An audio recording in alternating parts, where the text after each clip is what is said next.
الحمدللہ وحدہ لا شریک لہ والصلاۃ والسلام علی من لا نبی بعدہ۔ ہمارے ایمان کی بنیاد اللہ کی ذات ہے، اور اللہ کی ذات کے بعد پھر پیغمبر کی ذات ہے۔ اس کے بعد جو چیزیں پیغمبر اللہ سے لے کر دیں یہ دین ہے، جسے منع کر دیں اس سے باز آ جائیں یہ دین ہے۔ ما آتاکم الرسول فخذوہ وما نہاکم عنہ فانتہوا، یہ خلاصہ ہے پورے دین کا۔ میں اس عنوان پر مغرب کے بعد کسی مجلس میں تفصیل سے بات کروں گا۔ جن عنوانات پر میں نے مغرب بعد بات کرنی ہے وہ میں دوران درس بتاتا رہوں گا، اس پر بات کرنی ہے، اس پر بات کرنی ہے، اس پر بات کرنی ہے، تو پورے دین پر میں انشاءاللہ مغرب کے بعد کسی مجلس میں بات کروں گا۔ سب سے پہلے اللہ رب العزت کی ذات اور اللہ تعالیٰ کی صفات، اس کو سمجھنا ضروری ہے۔ ہماری مجبوری یہ ہے کہ آپ کے پاس وقت بہت کم ہے اور ہمارے پاس مضامین بہت زیادہ ہیں۔ تھوڑے وقت میں زیادہ مضامین سمیٹنا یہ بس میں نہیں ہوتا، اس لیے اللہ تعالیٰ کی ذات اور صفات کے عنوان پر مستقل میری فائل ہے القواعد فی العقائد کے نام پر۔ وہ فائل تھوڑی لمبی ہے، تخصص میں ہم اس کو پڑھاتے ہیں، کوئی لینا چاہے تو پوری فائل اس کو دیتے ہیں۔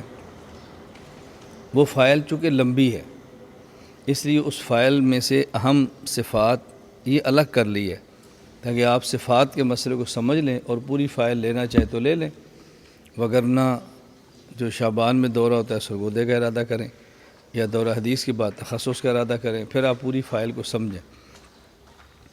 اور یہ ہمارے ہاں جتنی فائلیں ہوتی ہیں، بعض حضرات کو ایک بہت بڑی غلط فہمی ہوتی ہے کہ سبق پڑھنے کی ضرورت نہیں ہے، ہم فائل دیکھ لیں گے۔ جب تک صاحب فائل سے فائل نہ سمجھیں تو فائل سمجھ نہیں آتی۔ اس کا کچھ ہلکا سا اندازہ آپ کو اب ہوگا، اور کبھی آپ سرگودہ تشریف لائے ایک سال کے لیے تو پھر آپ کو مکمل اس کا اندازہ ہوگا، یہ جو باتیں میں عرض کر رہا ہوں۔ تو اللہ رب العزت کی صفات کے بارے میں ہماری بڑی مختصر سی گفتگو ہوگی، آپ اس کو نوٹ فرمائیں۔ آج کل ان عنوانات پہ بات کوئی نہیں کرتا، اور ان عنوانات پہ بات نہ کرنے کی وجہ یہ عنوانات سمجھانے بہت مشکل ہیں۔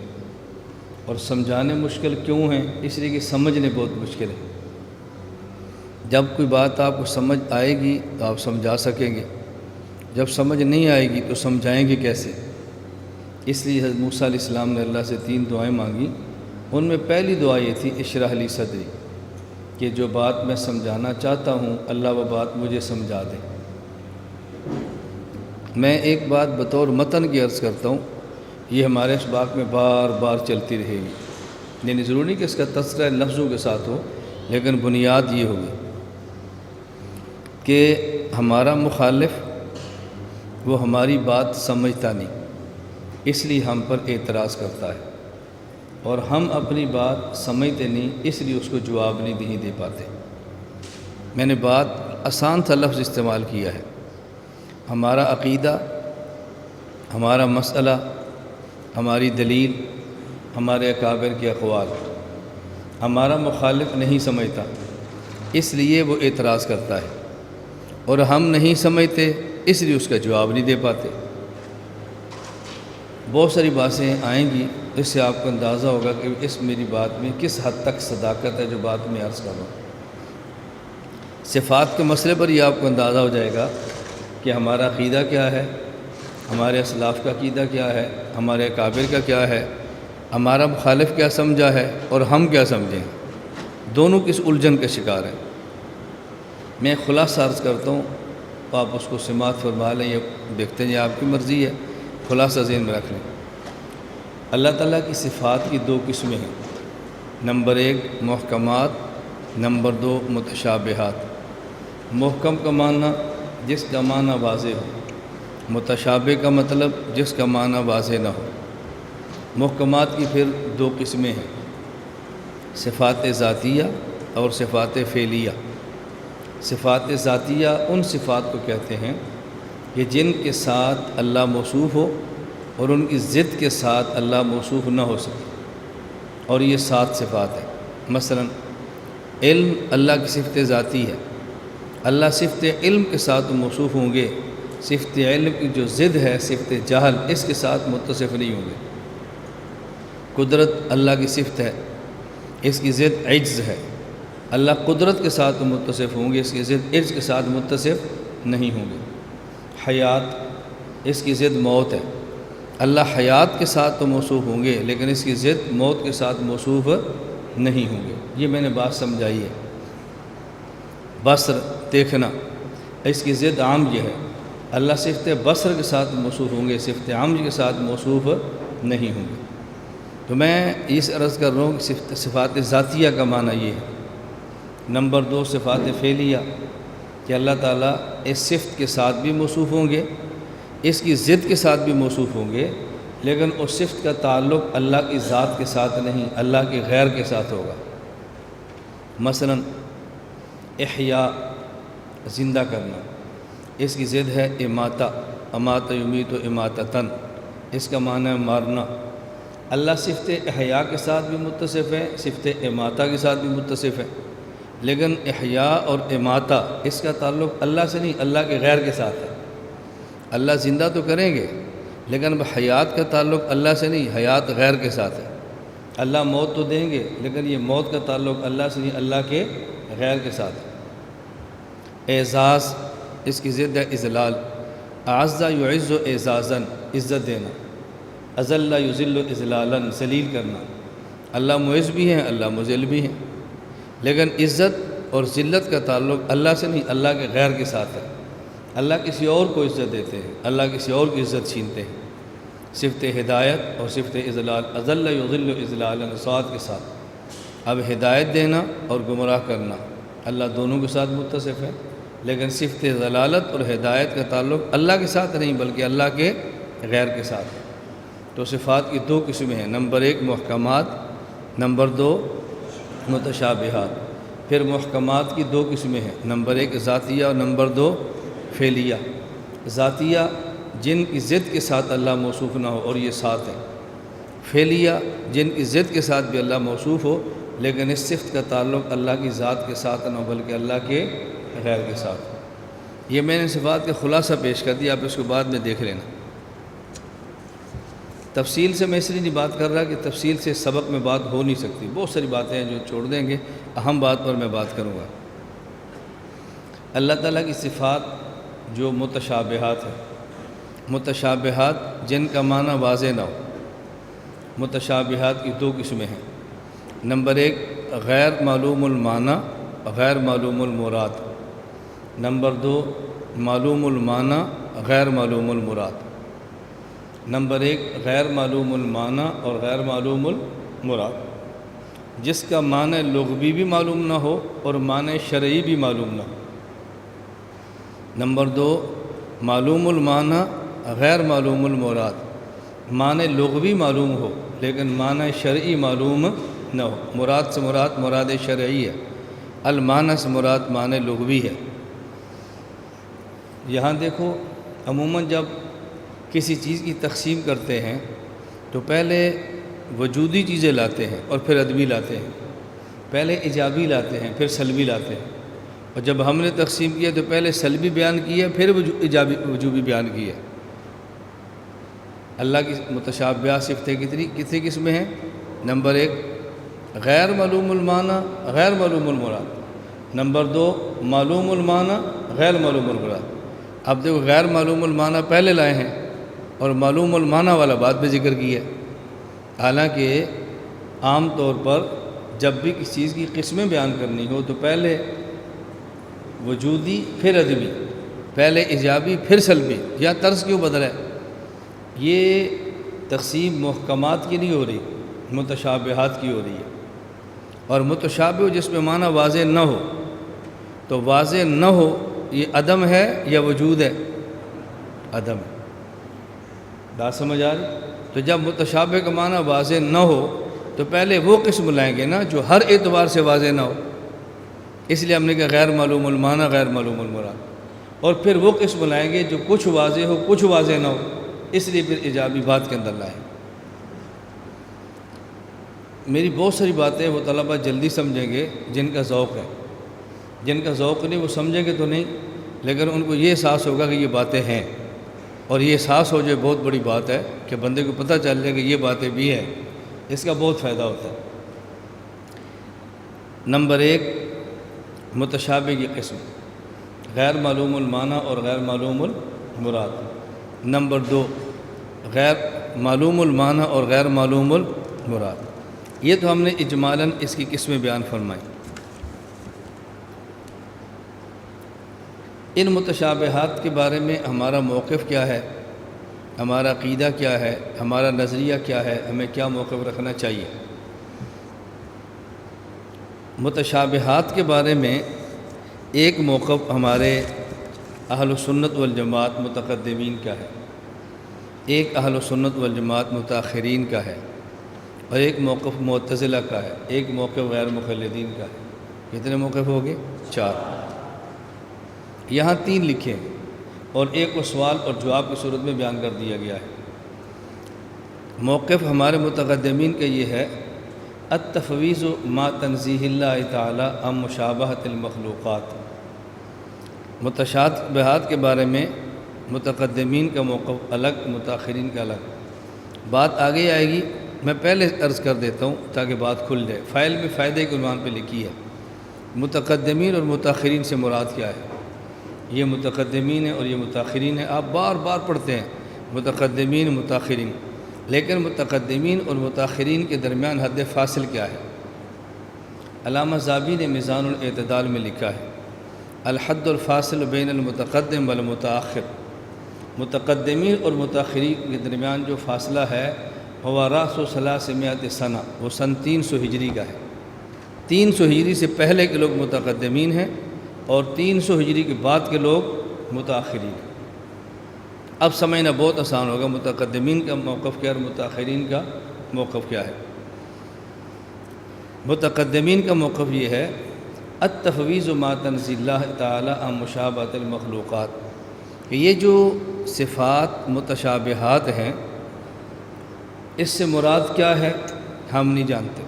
التفویض، ہم اس کو اللہ کے سپرد کرتے ہیں، ہم نہیں جانتے، لیکن یہ بات طے ہے کہ اس کا جو بھی معنی ہے وہ نہیں ہے جو مخلوقات میں استعمال ہوتا ہے۔ التنزیہ ما عن مشابہۃ المخلوقات۔ متقدمین کا موقف کیا ہے کہ متشابہات جو صفات ہیں ان کا معنی ہم نہیں جانتے، اس کو ہم اللہ کے سپرد کرتے ہیں۔ نمبر 2، یہ بات بھی طے ہے کہ اس کا جو بھی معنی ہے مخلوقات والا نہیں ہے، بس یہ ہے موقف۔ غیر مقلد کہتے ہیں نہیں، ان کے حقیقی معنی ہیں اور وہ حقیقی معنی ہمیں معلوم ہے، اس کا معنی وہ ان کو متشابہات سمجھیں گے نہیں، متشابہ سمجھ لیں گے تو یہ معنی نہیں کریں گے نا، اس کا معنی ان کو متشابہات وہ سمجھ ہی نہیں رہے۔ جیسے یدن، عین، وجہ، ساق، نفس، یہ متشابہات ہیں۔ غیر مقلد کہتے ہیں ید کا معنی ہاتھ ہے اور حقیقی ہاتھ ہے، عین کا معنی آنکھ ہے اور حقیقتاً آنکھ ہے، ساق کا معنی پنڈلی ہے اور حقیقتاً پنڈلی ہے، وجہ کا معنی چہرہ ہے اور حقیقتاً جیسے چہرہ ہوتا ہے۔ فرق کیا ہے؟ اللہ کے لیے ہاتھ ہے جیسے اللہ کی شان کے لائق ہے، اللہ کے لیے آنکھ ہے جیسے اللہ کی شان کے لائق ہے۔ یہ موقف غیر مقلدین کا ہے، اہل سنت والجماعت کا نہیں ہے۔ تیسرا موقف معتزلہ کا۔ معتزلہ کہتے ہیں کہ ان کی حقیقی معنی مراد نہیں، ان کا حقیقی معنی مراد نہیں ہے، لیکن جو معنی ہے وہ ہمیں معلوم ہے۔ ید سے مراد قدرت ہے، عین سے مراد حفاظت ہے، ساقن سے مراد شدت ہے، وجہ سے مراد ذات ہے۔ اور متاخرین فرماتے ہیں کہ اس کا معنی یہ کلمات متشابہات ہیں، حقیقی معنی اللہ کو معلوم ہے اور ہم مقام کے مناسب اس میں تعویل کرتے ہیں۔ ید سے مراد قدرت ہے، عین سے مراد آنکھ ہے، عین سے مراد حفاظت ہے، ساقوں سے مراد شدت ہے۔ اب دیکھو بظاہر متاخرین کا اور معتزلہ کا مسلک ایک جیسا ہے، حالانکہ ایک جیسا نہیں ہے۔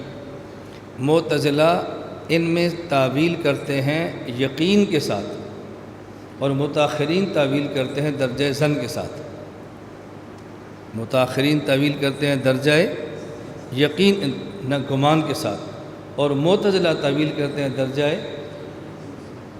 یقین کے ساتھ۔ متاخرین ہمارے اس میں تعویل کیوں کرتے ہیں، اس کی وجہ کیا ہے؟ علامہ ابن الحمام نے المسایرہ والمسامرہ میں لکھا ہے، التعویل لحاظ الفاظ لما ذکرنا من صرف فہم الجسمیت، یہ لکھا ہوا ہے، اس کی ساری بات اس کے درج ہے۔ وہ کہتے ہیں التعویل لحاظ الفاظ لما ذکرنا، ہم نے جو ان الفاظ کی تعویل کی ہے اس کی وجہ من صرف فہم العامت الجسمیہ، عوام الناس کو مجسمہ کے فتنہ سے بچانا کے لیے، عوام الناس کو مجسمہ کی فتنہ سے بچانے کے لیے ایک فرقہ ہے مجسمہ، وہ کہتے ہیں کہ اللہ تعالیٰ کے لیے ہاتھ ہے، اللہ تعالیٰ کا جسم ہے۔ کیوں؟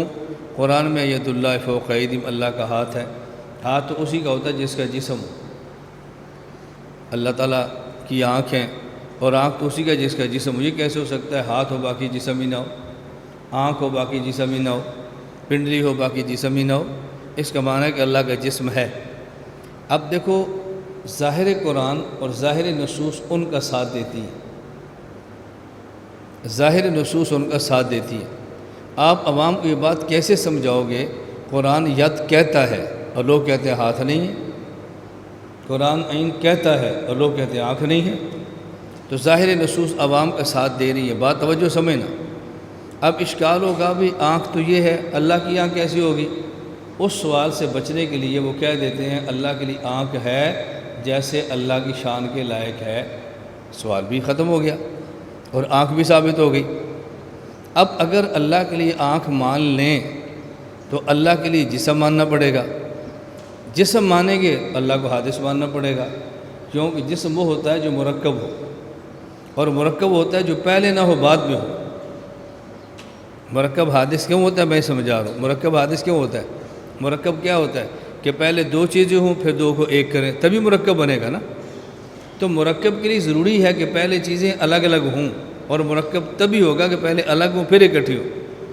تو جب اللہ تعالیٰ کو آپ جسم مانیں گے تو جسم تو مرکب ہوتا ہے، کئی چیزیں ملتی ہیں تو پھر جسم بنتا ہے، اور مرکب حادث ہوتا ہے۔ اللہ تو قدیم ہے۔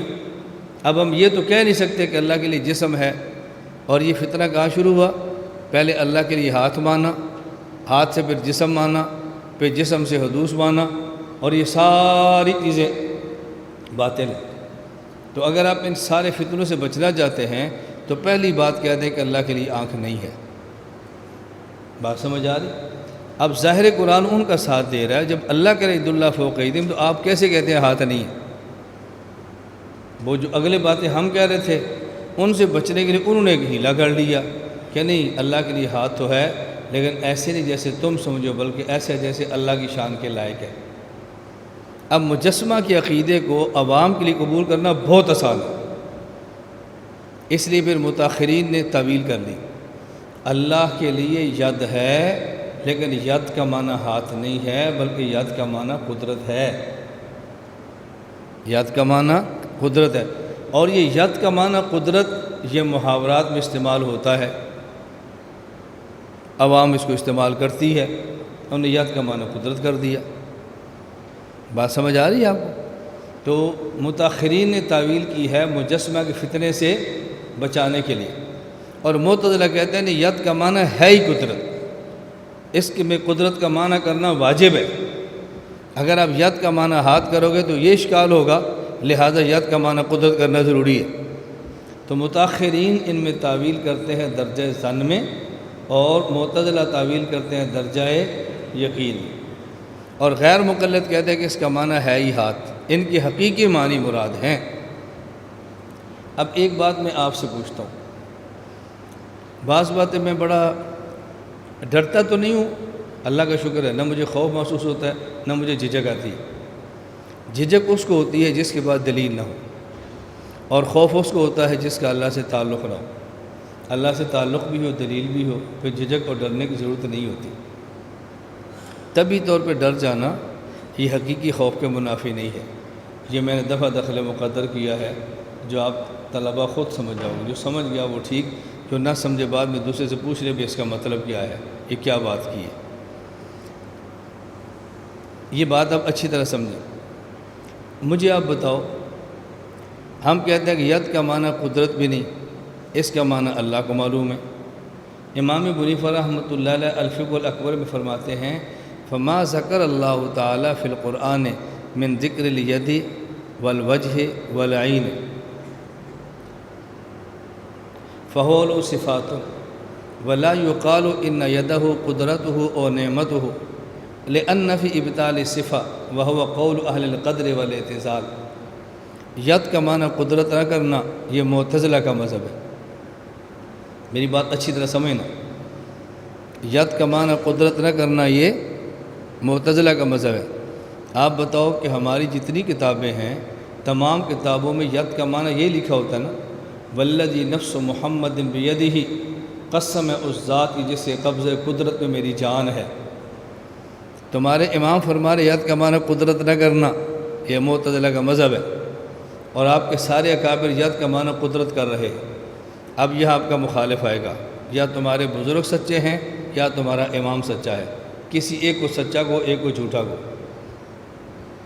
ہمارے مخالف کا سوال تو ٹھیک ہے نا، تمہارے امام فرما رہے ید کا معنی قدرت نہ کرنا یہ معتزلہ کا مطلب ہے، اور تمہارے سارے بزرگ ید کا معنی قدرت کرتے ہیں، تو تم کیسے مقلد ہو؟ تم نے تو اپنے امام کو چھوڑ دیا۔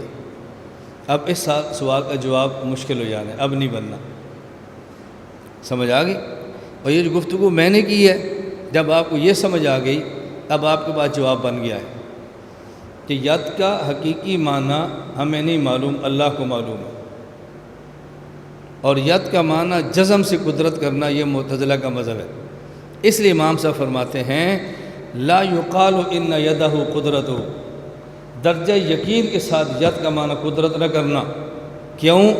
اس لیے وہو قول اہل القدر والاعتزال، درجہ یقین کے ساتھ ید کا معنی قدرت کرنا یہ معتزلہ کا مذہب ہے۔ امام صاحب نے یہ فرمایا ہے۔ اور جب ہمارے کافر کہتے ہیں والذی نفس محمد بیدی، قسم اس ذات کی جس سے قبضہ قدرت میں میری جان ہے، تو یہ متاخرین کا مذہب ہے۔ یہاں ید کا معنی قدرت درجہ یقین میں نہیں کرتے بلکہ درجہ ظن میں کرتے ہیں۔ ہمارے امام بھی ٹھیک فرماتے ہیں، ہمارے اکابر بھی ٹھیک فرماتے ہیں۔ بات سمجھ آ گئی؟ اب دیکھو آپ اشکال سے نکل گئے۔ پہلے کیوں نہیں نکل رہے تھے؟ مخالف کو ہماری پوری بات معلوم نہیں تھا، وہ معترض بن گیا۔ ہمیں پوری بات معلوم نہیں تھی، ہم مجیب نہ بن سکے۔ وہ سمجھتا اعتراض نہ کرتا، اور ہم سمجھتے تو جواب دے لیتے۔ میری گزارش سمجھ آ گئی آپ؟ میں اس لیے کہتا ہوں جب ہم یہ دورے چھوٹے چھوٹے کراتے ہیں نا، جو یہاں شریک نہیں ہوتے وہ دور بیٹھ کے باتیں کرتے ہیں، وہ نئی بات پڑھانی ہے، انہوں نے کوئی نیا مسئلہ پڑھانا ہے، وہ کوئی ہم سے بڑے مولوی ہیں۔ یہ شبہات رہتے ہیں، جب درسگاہ میں آئیں تو پھر سمجھ آتے ہیں ہم بڑے مولوی نہیں چھوٹے مولوی ہیں، اس لیے چھوٹی چھوٹی باتیں کرتے ہیں۔ یہ میں نے کوئی بہت بڑی بات تو نہیں کی نا، چھوٹی بات کی ہے۔ اب دوسری بات آپ سمجھیں، ید کا معنی ہاتھ کرنا، یہ مذہب، یہ موقف غیر مقلد کا ہے، ہمارا تو نہیں ہے نا۔ اور ہم کیا کرتے ہیں؟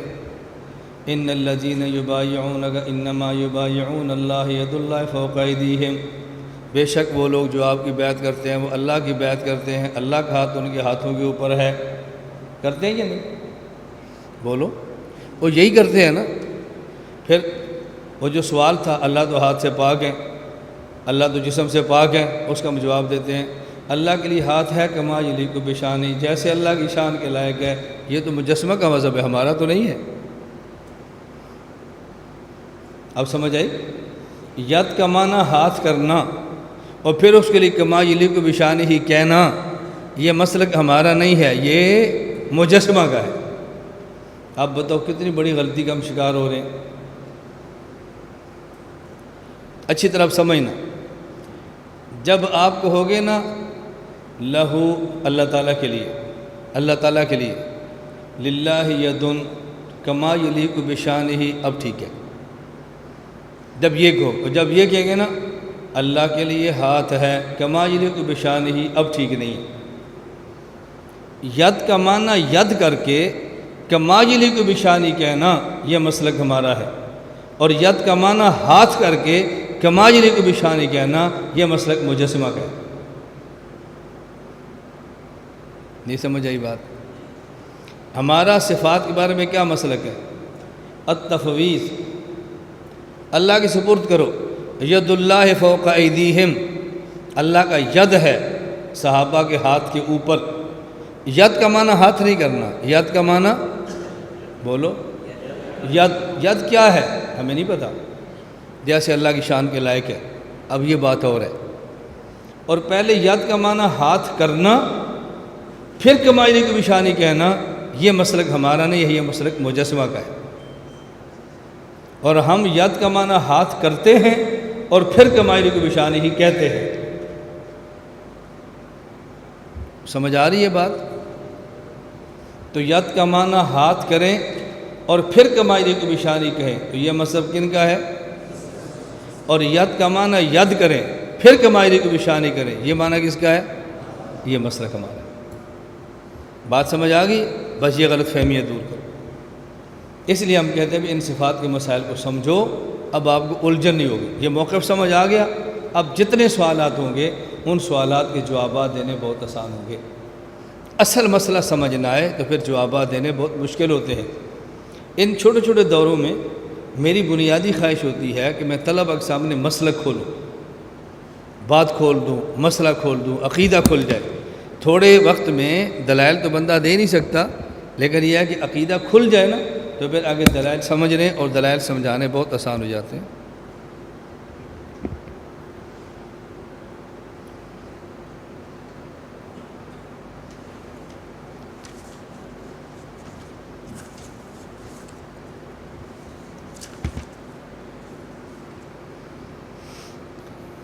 اتنی بات تو سمجھ آ گئی صفات کے بارے میں۔ صفات کے بارے میں مختصر سے دلائل ہے، بس وہ ذہن میں رکھ لو، پھر آگے چلتے ہیں، پھر استوا کی بات شروع کرتے ہیں۔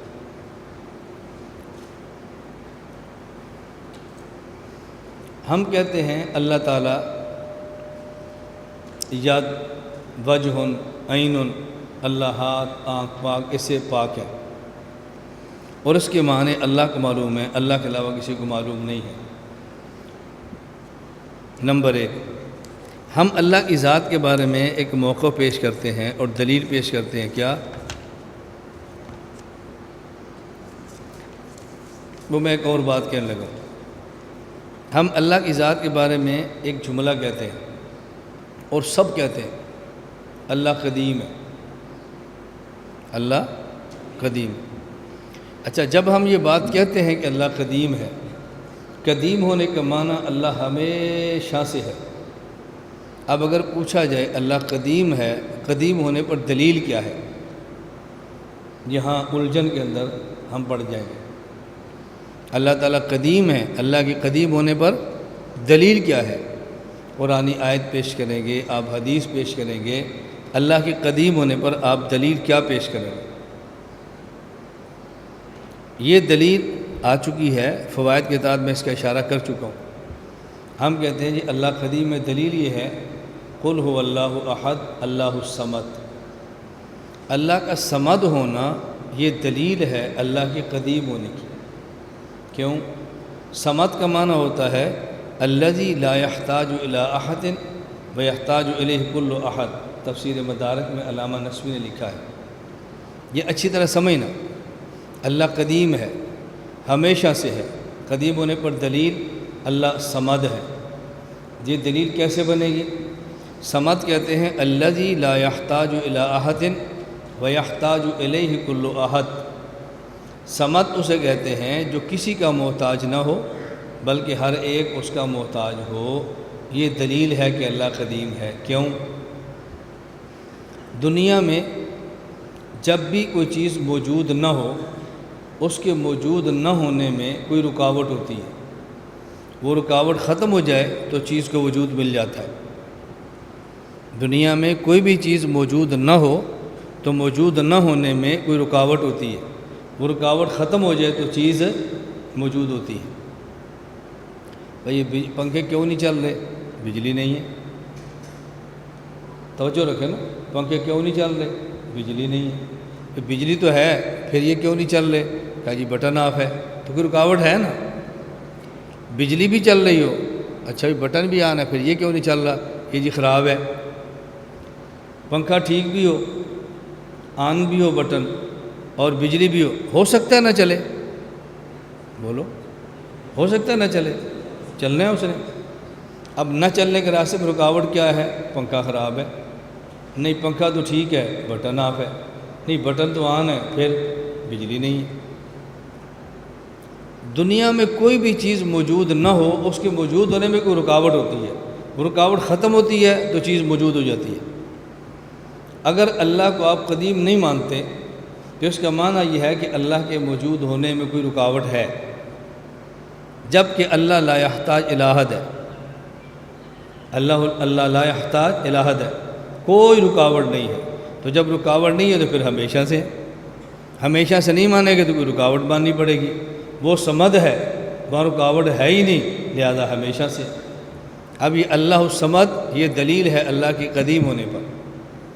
لیکن اگر آپ نے اس دلیل کو نہیں پڑھا تو آپ دورہ تحقیق المسائل سے فارغ ہو جائیں تو آپ پھر کسی دورہ حدیث کے لیے متخصص سے پوچھیں بھی اللہ قدیم ہے، دلیل کیا ہے. پہلے پوچھو اللہ قدیم ہے کہ جی ہے، دلیل کیا ہے. نہیں آتی کوئی جی تلاش کرو، تلاش سے بھی نہیں آتی پھر کہنا جی ہم نے 5 دن دورہ پڑھا ہے، ہم سے پوچھ لو، پھر تمہیں پتہ چلے کہ 5 دن کے دورے میں کیا ہوتا ہے. جب تک آپ یوں قائل نہیں کرو گے نا تو خسر جاری رہے گی. کیا ضرورت تھی، کیا ضرورت تھی، کیا ضرورت تھی. تو بھی ضرورت کیا تھی ہم بتا دیں کیا ضرورت تھی. میری گزارش سمجھ آ رہی؟ اپنے کام کو پیش کرو، اپنا کام منواؤ، دلیل کے ساتھ پیش کرو. جھگڑنے کی ضرورت نہیں ہے، لان تان کی ضرورت نہیں ہے، گالی گلوچ کی ضرورت نہیں ہے، لیکن اپنا کام پیش کرو. خیر میں عرض کر رہا تھا کہ صفات کے بارے میں ہمارا موقف ہے التفویض ما تنزیل اللہ تعالیٰ. اس پر دلائل چل رہے تھے. پہلی دلیل ہے قل هو اللہ احد اللہ الصمد. اللہ صمد ہے. صمد کا معنی، اب ہم اللہ کے لیے اگر ہاتھ مانیں، اس کا معنی اللہ پکڑنے میں ہاتھ کے محتاج ہے. اللہ کے لیے آنکھ مانیں، اس کا معنی دیکھنے کے لیے اللہ آنکھ کے محتاج ہے. جبکہ اللہ صمد ہے، نہ وہ پکڑنے میں ہاتھ کے محتاج ہے، نہ دیکھنے میں آنکھ کے محتاج ہے، نہ اپنے موجود ہونے میں جسم کے محتاج ہے. اللہ صمد ہے. صمد کا مطلب یہ ہے کہ اللہ کسی چیز کے محتاج نہیں ہے. اگر آپ نے چیزیں مان لی پھر آپ ان کو صمد نہیں کہہ سکتے. نمبر 2، صفات کی متشابہات کی 2 قسمیں ہیں. نمبر 1 غیر معلوم المعنی اور غیر معلوم المراد. نمبر 2 معلوم المعنی غیر معلوم المراد. توجہ رکھنا ذرا. جو شخص کہتا ہے نہیں ہم اللہ کے لیے یا تو مانتے ہیں لیکن ایسے مانتے ہیں جیسے اس کی شان کے لائق ہے، اور ہمیں معلوم نہیں ہے کہ اس کی شان کے لائق کیا ہے، لہذا کیفیت ید کی مجہول ہے. ہم ہاتھ تو مانتے ہیں لیکن ہاتھ کی کیفیت کیا ہے یہ ہمیں معلوم نہیں ہے. اللہ کے لیے آنکھ تو مانتے ہیں، آنکھ کی کیفیت کیا ہے ہمیں معلوم نہیں ہے. اب اس کا معنی یہ ہے کہ متشابہ کی ایک قسم اور بھی ہے. متشابہ کی ایک قسم اور قسم کیا ہے؟ ید. اس کا لغوی معنی بھی معلوم ہے. ید کسے کہتے ہیں؟ گوشت ہو، پوست ہو، ہڈیاں ہوں، پٹھے ہوں، یہ ید کا معنی آلہ جارحہ جسے کہتے ہیں. ید کا حقیقی معنی بھی معلوم ہے، اور یہاں مراد کیا ہے؟ ہاتھ. یہ بھی معلوم ہے. وہ ہاتھ کیسا ہے یہ ہمیں معلوم نہیں ہے. تو متشابہ کی ایک اور قسم نکل آئی، معلوم المعنی اللغوی، معلوم المراد الشرعی، غیر اور مجہول الکیفیت. معلوم المعنی، معلوم المراد اور مجہول الکیفیت. جبکہ متشابہ کی قسمیں صرف 2 ہیں، غیر معلوم المعنی، غیر معلوم المراد. معلوم المعنی، غیر معلوم المراد. یہ جو تیسری قسم ہے معلوم المعنی، معلوم المراد، مجہول الکیفیت، یہ تیسری قسم نکل آئی. کیوں؟ آپ نے ید کا حقیقی معنی مانا لیکن کیفیت کو مجہول مان لیا، اور یہ تیسری قسم باطل ہے. مستلزم باطل بھی باطل ہوتا ہے، لہذا یہ ماننا پڑے گا کہ ان چیزوں کے حقیقی معنی ہمیں معلوم نہیں بلکہ اس کے معنی اللہ ہی جانتے ہیں. یہ بات سمجھ آ گئی آپ کو؟ ایک دلیل سمجھنا بہت ضروری ہے. میں تخصص میں طلباء کو سبق پڑھاتا ہوں، میں کہتا ہوں بھئی یہ سبق آپ کو 25% سمجھ آئے گا سننے سے، 50% سمجھ آئے گا تکرار سے، 75% آئے گا پڑھانے سے، اور 25% پھر بھی رہ جائے گا، یہ سمجھ آئے گا عرصے کے بعد آپ کو تجربات سے۔ یہ صفات کے معاملے اتنے اہم ہوتے ہیں، ایسے نہیں ہوتے کہ پہلی مجلس بیٹھے اور صرف پوری دلیل سمجھ آ جائے۔ اتنا آسان کام ہوتا تو ہر بندہ علم الکلام پر بات کرتا، اتنا آسان ہوتا تو ہر بندہ علم الکلام کو چھیڑ لیتا، یہ اتنا آسان نہیں ہے۔ اس لیے میری بات ممکن ہے آپ محسوس فرما جائیں، کراچی والوں کا مزاج بہت نازک ہوتا ہے، ممکن ہے آپ ناراض ہو جائیں، لیکن حقائق یہی ہیں۔ آپ عرب و عجم، شمال و جنوب، مشرق مغرب، پوری دنیا میں گھوم مارو تو میں علم الکلام پر بات کرنے والے بندے ہزاروں میں سے ایک ملیں گے۔ کتنے میں سے؟ ہزاروں میں سے ایک ملیں گے، ہزاروں میں سے۔ آپ اپنے ہمارے ادارے ہیں، وہاں قاری صاحب بھی ہوں گے، ہوتے ہیں نا، مفتی صاحب بھی ہوں گے، ہوتے ہیں، شیخ صاحب بھی ہوں گے، ہوتے ہیں۔ متکلم آپ کو کتنے بندے ملیں گے بتاؤ؟ آپ نے حفظ سے لے کر دورے تک اپنے ہاں متکلم کے نام پر کتنے استاد دیکھیں؟ کیوں؟ متکلم کا معنی علم الکلام پر بات ہے، اور یہ بہت اہم اور بڑا نازک مسئلہ ہے۔ صرف یہ نہیں کہ سمجھنا مشکل ہے، سمجھانا مشکل ہے، نازک بہت ہے۔ اللہ کی صفات پر بات کرنی، نزاکت اس میں بہت ہے۔ ہلکی سی گڑبڑ ہوئی بندہ ایمان سے نکل جاتا ہے۔ اس لیے علم الکلام پر بات کرنے کے لیے آدمی کو بہت کچھ سوچنا چاہیے اور بار بار سوچنا چاہیے۔ چھوٹی سی بات کہہ کے اپنے آپ کو ایمان سے فارغ نہ کر بیٹھے ہیں۔ اللہ ہمیں یہ بات سمجھنے کی توفیق عطا فرمائے۔ دوسری دلیل ذہن نشین فرما لیں، ذہن نشین فرما لیں، کچھ سمجھ آ جائے گی، کچھ رہ جائے گی، لیکن آپ تھوڑے سے یاد کرتے رہے دلیل، پھر آپ کو بار بار تکرار سے اس کا اندازہ ہوگا۔ لوگ کہتے ہیں کہ جی ید کا معنی ہاتھ ہے، نمبر 2، اور مراد بھی ہاتھ ہے، نمبر 3، کیفیت مجہول ہے۔ میں آپ سے پوچھتا ہوں، جو ید کا معنی حقیقی ہے اس کی کیفیت معلوم ہے یا مجہول ہے؟ جی تو آپ کہتے ہیں معنی بھی حقیقی ہے، کیفیت بھی مجہول ہے، یہ تو تضاد ہے۔ ید کا حقیقی معنی عضو جارے، یہ معلوم ہے یا مجہول ہے؟ تو پھر مجہول کیفیت آپ کیوں کہتے ہیں؟ حقیقی معنی معلوم الکیفیت ہے، آپ حقیقی معنی مانتے ہیں، ساتھ مجہول کیفیت بھی کہتے ہیں، یہ تو تضاد ہے۔ یہ حقیقی معنی چھوڑ دو اور یہ حقیقی معنی ماننا ہے تو مجہول کا لفظ چھوڑ کر معلوم الکیفیت مانو، اور کیفیت تمہیں معلوم ہی نہیں ہے۔ بات سمجھ آ گئی؟ تیسری دلیل سمجھو، اگر آپ کہتے ہیں کہ اللہ تعالیٰ کی صفات ہے اور ہمیں اس کے معنی معلوم ہے تو نقصان کیا ہوگا؟ دیکھو، ید ایک جنس ہے، ید ایک جنس ہے۔ جنس کسے کہتے ہیں؟ جنس کا معنی کیا ہوتا ہے؟ کلی مقول، ایک ایسی کلی جس کا اطلاق ہو کس پر؟ مختلف الحقائق پر۔ اب آپ نے کہا جی ید جنس ہے، اس کے لیے انواع کون سی ہیں؟ ید الانسان، نمبر 2 ید الحیوان، نمبر 3 ید اللہ۔ اچھی بات سمجھیں، ید کا جب حقیقی معنی معلوم ہے اور پھر مراد بھی حقیقی معنی ہے تو ہمارا سوال ہے کہ ید ایک جنس ہے۔ اب اس کا ایک فرد ید الانسان، دوسرا فرد ید الحیوان، تیسرا فرد ید اللہ، اور یہ ضابطہ ہے کہ نوع کے اندر جنس کا معنی پایا جانا ضروری ہے، ایک اضافی معنی اس سے نوع بن جاتی ہے۔ نوع کے نیچے فصل ہوگی، حقیقی نوع کا معنی پایا جانا ضروری ہے، کچھ اضافہ ہوگا تو فصل بن جائے گی، لیکن نوع کے اندر جنس کا معنی پایا جانا ضروری ہے کہ نہیں؟ آپ نے کہا ید یہ جنس ہے، اس کی ایک نوع ید الانسان، ایک نوع ید الحیوان، ایک نوع ید اللہ۔ تو جو ید کا حقیقی معنی ہے اس کا انواع کے اندر پایا جانا ضروری ہے، اور حقیقی معنی وہ حادث ہے، وہ قدیم نہیں ہے۔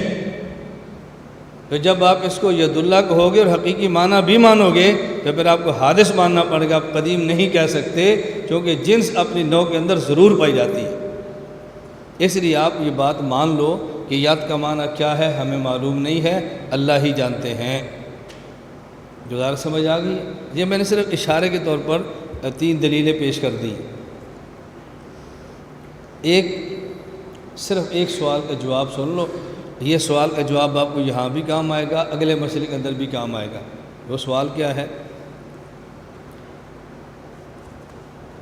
اللہ تعالیٰ کی ذات کے بارے میں جب ہم یہ بات کہتے ہیں کہ ید، عین، وجہ، اس کے معنی اللہ کو معلوم ہے، اللہ کے علاوہ کسی کو معلوم نہیں ہے، اور جو لوگ کہتے ہیں نہیں ید کا معنی حقیقی مراد ہے لیکن یہاں اس کی کیفیت کیا ہمیں معلوم نہیں ہے، تو ہم ان سے بات کہتے ہیں، توجہ رکھنا، آپ نے اللہ کے لیے ید بھی مانا جو صفت ہے، اور آپ نے اس کی کیفیت بھی مانی جو مجہول ہے۔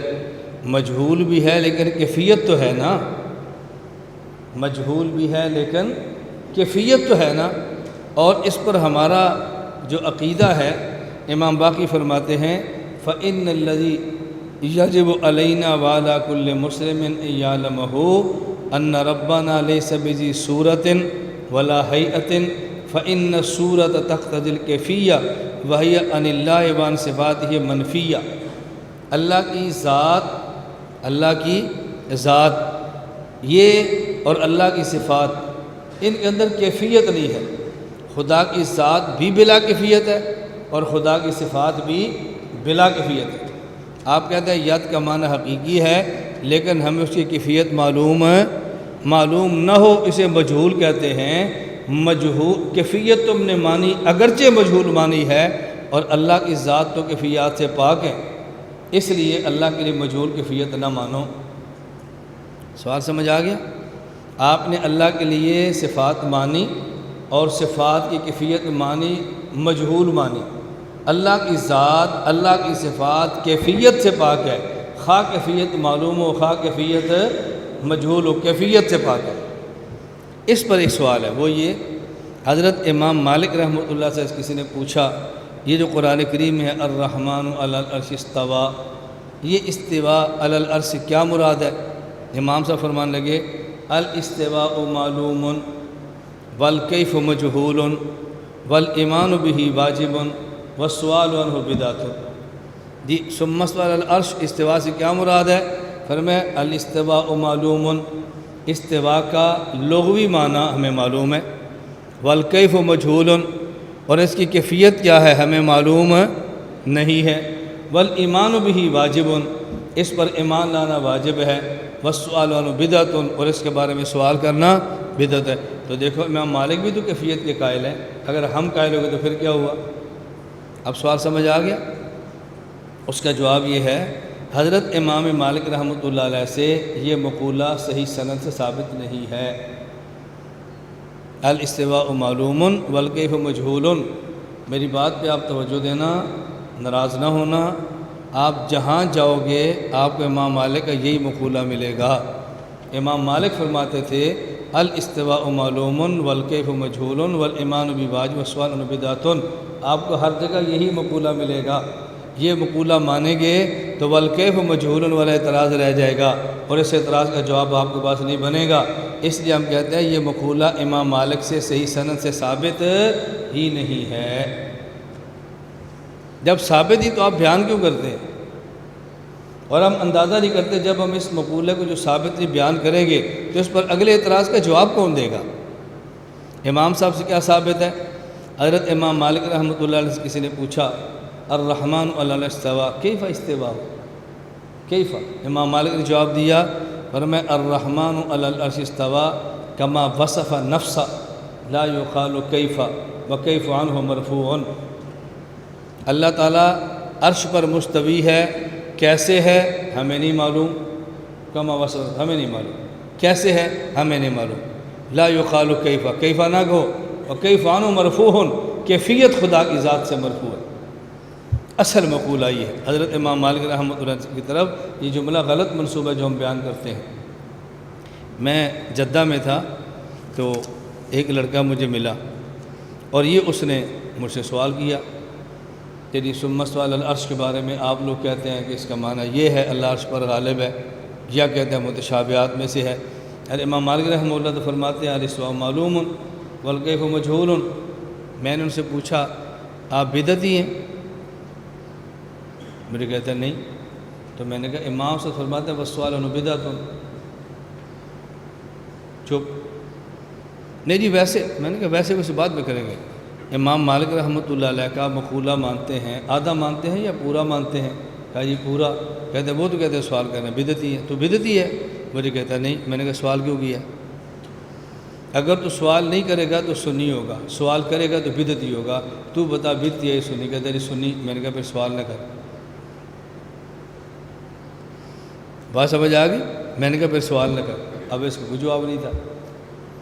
یہ میں طرز اختیار کرتا ہوں, پہلے اپنے مخاطب کو اس کی علمی دنیا کی سیر کرا دو کہ اس کی سلطنت کتنی سی ہے, اس کا علم کتنا ہے, اس کے بعد اگلی بات کرو. فوراً جواب نہ دو. اس کو اپنی اوقات تو سمجھ آ گئی نا. پھر اس کے بعد میں نے اسے کہا کہ یہ مقولہ امام صاحب سے ثابت نہیں ہے. جو ثابت ہے وہ یہ ہے, جو تو نے سنا وہ یہ ہے. میری گزارش سمجھ آ گئی؟ ایک بار میں مانسیرے کے سفر پر تھا, تو جیسے ہمارے ہاں طلبہ ہیں, پڑھتے ہیں, پھر کوئی کسی کام میں لگتا ہے, کسی کام میں لگتا ہے. تو میرا ایک طالب علمی کا دوست تھا, وہ تبلیغ جماعت میں سال لگا رہا تھا. ہم مانسیرہ میں اکٹھے ہو گئے, تو دوستانہ ماحول میں ہماری ایک مسئلے پر گفتگو شروع ہو گئی. دوستانہ ماحول میں, یعنی مخالف نہیں, دوستانہ طرز میں بات ہوئی. تو جب بات اس نے شروع کر دی تو میں نے اس سے ایک سوال کیا, مجھے آپ یہ بتائیں کہ آپ جو بات کرنا چاہتے ہیں مجھ سے, اصول کے ساتھ یا بغیر اصول کے؟ مجھے کہتا ہے اصول کے ساتھ. میں نے کہا آپ کی جماعت کا نام کیا ہے؟ کہا یہ تبلیغی جماعت. میں نے کہا میری جماعت کا نام کیا ہے؟ کہا جی عالمی اتحاد اہل سنت. میں نے کہا آپ کی جماعت کا اصول ہے کہ بحث نہیں کرنی, اور میری جماعت کا اصول ہے کہ بحث ضرور کرنی ہے. اگر آپ نے بحث شروع کر دی تو آپ کا اصول ٹوٹ جائے گا, میں چپ ہو گیا تو میرا اصول ٹوٹ جائے گا. اس لیے میں بولتا رہوں اور آپ سنتے رہو بس. مجھے کہتا ہے پھر فائدہ؟ تو میں نے کہا نہ کرو. میں نے آپ سے کہا بات کرو, نہ کرو. آپ کو شوق ہے بات کرنے کا نا. آپ نے کہا بات بھی کرنی ہے, کرنی بھی اصول سے. تو یا اصول کا تقاضا ہے کہ تم چپ ہو جاؤ اور میں بولتا رہوں. آپ بول پڑے, اصول ٹوٹ جائے گا. میں چپ ہو گیا تو میرا اصول ٹوٹ جانا ہے. اس لیے بہتر ہے کہ آپ صرف سنیں. مجھے کہتے جی فائدہ؟ میں نے کہا پھر آپ سال پورا کر لیں, پھر مرکز آنا, پھر بیٹھ کے دوستانہ ماحول میں بات کر لیں گے. میں تو آپ کے سال کو نہیں توڑنا چاہتا, میں تو سال کو پختہ کرنا چاہ رہا ہوں. اب مجھے آپ بتاؤ, جو میں ترتیب بتا رہا ہوں, اس سے تبلیغ کا کام کمزور ہوگا یا مضبوط ہوگا؟ جی مضبوط ہوگا نا. لوگ کہتے ہیں کمزور ہوگا, میں تو مضبوط کر رہا ہوں. بھائی جب آپ تبلیغ میں گئے تو تبلیغ کے اصول سے چلو.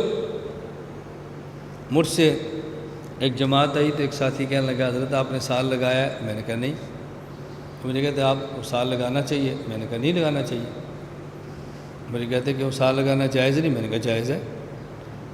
مسئلہ سال لگانے نہ لگانے کے نہیں, مسئلہ میرے لگانے یا نہ لگانے کا ہے. تو مجھ سے پوچھتا جی سال لگانا چاہیے. میں نے کہا تھا ٹھیک ہے. تو کہتے جی آپ کو لگانا چاہیے. اب مسئلہ تو میرا آ گیا نا. میں نے کہا میرا سال ہونا چاہیے, اس پر دلیل پیش کرو. میں تو فضائل والا نہیں, میں تو دلائل والا ہوں. ہمیں تو دلائل پیش کرو. مجھے کہتے ہیں آپ عالمی نبی کے وارث ہیں, تو آپ کو پورے عالم میں جانا چاہیے. میں نے کہا وارث کسی میں وہ کام ہے جو مورث نے کیا ہو. میرے مورث حضور پاک پورے عالم کے نبی ہیں, کیا پورے عالم میں گئے ہیں؟ مجھے کہتا نہیں. تو میں نے کہا جو مورث ہے وہ نہیں گئے تو میرے سے میں عالم میں جانا کیسے ہے یار؟ میں تو وہ کام کروں گا جو میرے مورث نے کیا ہے, جس کام کا وارث ہو وہ کروں گا. تو کہتے ہیں حضور اکرم صلی اللہ علیہ وسلم نے اپنے شاگردوں کو بھیجا. میں نے کہا میرے شاگرد ہیں, لے جاؤ ان کو سال میں. دلیل میرے سال پہ جانے کی دینی ہے یا میرے شاگردوں کے جانے پر دینی ہے؟ مسئلہ تو میرا ہے. چپ ہو گئے. نہیں جانا چاہیے. میں نے کہا جانا چاہیے. میں کب کہتا ہوں مسئلہ میرے جانے کا ہے, اس پر بات کرو. جب خاموش ہو کر بیٹھ گیا نا, میں نے کہا آپ سنو, آپ سے غلطی کیا ہوئی ہے؟ آپ مجھ سے مجھے قائل کیوں نہیں کر سکے؟ آپ سے غلطی کیا ہوئی ہے؟ آپ سے غلطی ہوئی ہے کہ آپ کی جماعت کا نام تبلیغی جماعت ہے. پاکستان میں آپ کے مرکز کا نام رائیونڈ ہے. آپ کو چاہیے کہ مرکز کی ہدایات کے مطابق چلیں. مرکز کی ہدایات یہ ہیں کہ جب علماء کے پاس جاؤ تو دعوت نہیں دینی, کارگزاری سنانی ہے. تو نے کارگزاری چھوڑ کے دعوت دی ہے تو پھنس گیا. تو دعوت نہ دیتا, کارگزاری سناتا, تو ہو سکتا ہے میرا بھی دل کرتا سال پہ جانے کو. کہتے نہیں بات تو ایسے ہی ہے. میں نے کہا اس لیے آئندہ علماء کے پاس جاؤ تو کارگزاری سنانی ہے، دعوت نہیں دینی۔ اب مجھے ایمان کے ساتھ آپ بتاؤ، میری اس گفتگو جو سنے گا وہ تبلیغ والا رائے بینٹ کے اصول پر پکا ہوگا یا کچا ہوگا؟ تو میں تو بندے پکے کر رہا ہوں، پھر آپ کیوں پریشان ہوتے ہیں؟ میں تو کام اصول کے مطابق لاتا ہوں۔ میرے 4 ماہ پر دلائل ہیں، چلے پر دلائل ہیں، سروزے پر دلائل ہیں، سال پر دلائل ہیں، فضائل صدقات پر اعتراض کا جواب ہے، فضائل مال پر جواب ہے، اکابر تبلیغ پر اعتراض کے جواب ہے۔ میں قائل نہ ہوتا اور میں جواب کیوں دیتا؟ لیکن میں کوشش کرتا ہوں کہ ہر جماعت والا بندہ اصولوں کے اندر رہ کر کام کرے، اس سے جھگڑے اور فساد نہیں ہوتے۔ اب جس نے یہ پوری بات میری نہیں سنی، اتنی سنی ہے کہ مولانا نے سال کے خلاف یہ بات کی تھی، وہ تو پروپیگنڈا کرے گا یہ سال کے خلاف ہے، یہ تبلیغ کے خلاف ہے۔ میں کیسے تبلیغ کے خلاف ہو سکتا ہوں بھائی؟ پاگلوں والی بات ہے یہ۔ اب میری گزارش سمجھ آ گئی آپ کو؟ بس میں اس صرف کہتا ہوں کہ جو آپ کو بندہ سوال کرتا ہے نا، ذرا اس کو تھوڑا سا سیٹ کرو۔ ہمارے ہاں ایک بار ایک جماعت آئی تو سال مکمل ہو گیا تھا، یہ 4 ماہ سے مکمل ہو گئے، یہ آج سے تقریباً کوئی 13 سال پرانی بات ہے۔ امیر صاحب میرے پاس آئے، ساتھ ان کے 2 ساتھی تھے، جیسے ملنے کے لیے علماء کو جاتے ہیں، تو مجھے انہوں نے 6 کنوں کے دانے دیے، آدھی درجن ہدیہ پیش کیا۔ میں نے ہدیہ لے لیا۔ میں نے کہا امیر صاحب میں ایک آپ سے گزارش کرتا ہوں، کسی شخص کو ہدیہ وہ دو جس سے وہ خوش ہو جائے، وہ نہ دو جس سے وہ خوش نہ ہو۔ آپ نے مجھے 6 کنوں دیے، اللہ آپ کو جزائے خیر عطا فرمائے۔ دیکھو میرا پیچھے کنوں کا باغ ہے، تو جس کا کنوں کا باغ ہو اس کو 6 کنوں دے دو، اس سے وہ نہیں خوش ہوتا۔ میں آپ کے ہدیے کی قدر کرتا ہوں، لیکن میں آپ کو بات سمجھا رہا ہوں، آئندہ کسی عالم کے پاس جاؤ تو ان چیزوں کا خیال ضرور کرنا ہے۔ ایک آدمی سیاستہ پڑھاتا ہے اور درس دیتا ہے، معقول و من اس کا کتابی ذوق ہے، اب اس کو ایسی کتاب دو جو یا نایاب ہو، ایسی کتاب جو اس کے ذوق کے مطابق ہو۔ آپ اس کو فضائل اعمال دو گے، وہ خوش نہیں ہوگا، قبول کر لے گا، خوش نہیں ہوگا۔ ظہر کی نماز کے لیے میں مسجد میں آیا، نماز پڑھی تو مجھے کہا تعلیم آپ کروا دیں، میں نے کروا دی۔ جب تعلیم سے فارغ ہوا تو مجھے امیر صاحب کہتے ہیں سرما ڈالنے کا سنت طریقہ کیا ہے، ان کو سمجھاؤ۔ ساتھیوں کی خواہش ہے کہ آپ ان کو سمجھائیں۔ میں نے کہا سنت کی 2 قسمیں ہیں، سنت عبادت اور سنت عادت، اس پر تفصیلی بات کی۔ پھر سرمے کی اقسام ہیں، ان میں سے بہتر سرما اسمد ہے، میں نے اس پہ فضائل بیان کیے۔ پھر میں نے سرما ڈالنے کے مصنوع طریقے بیان کیے۔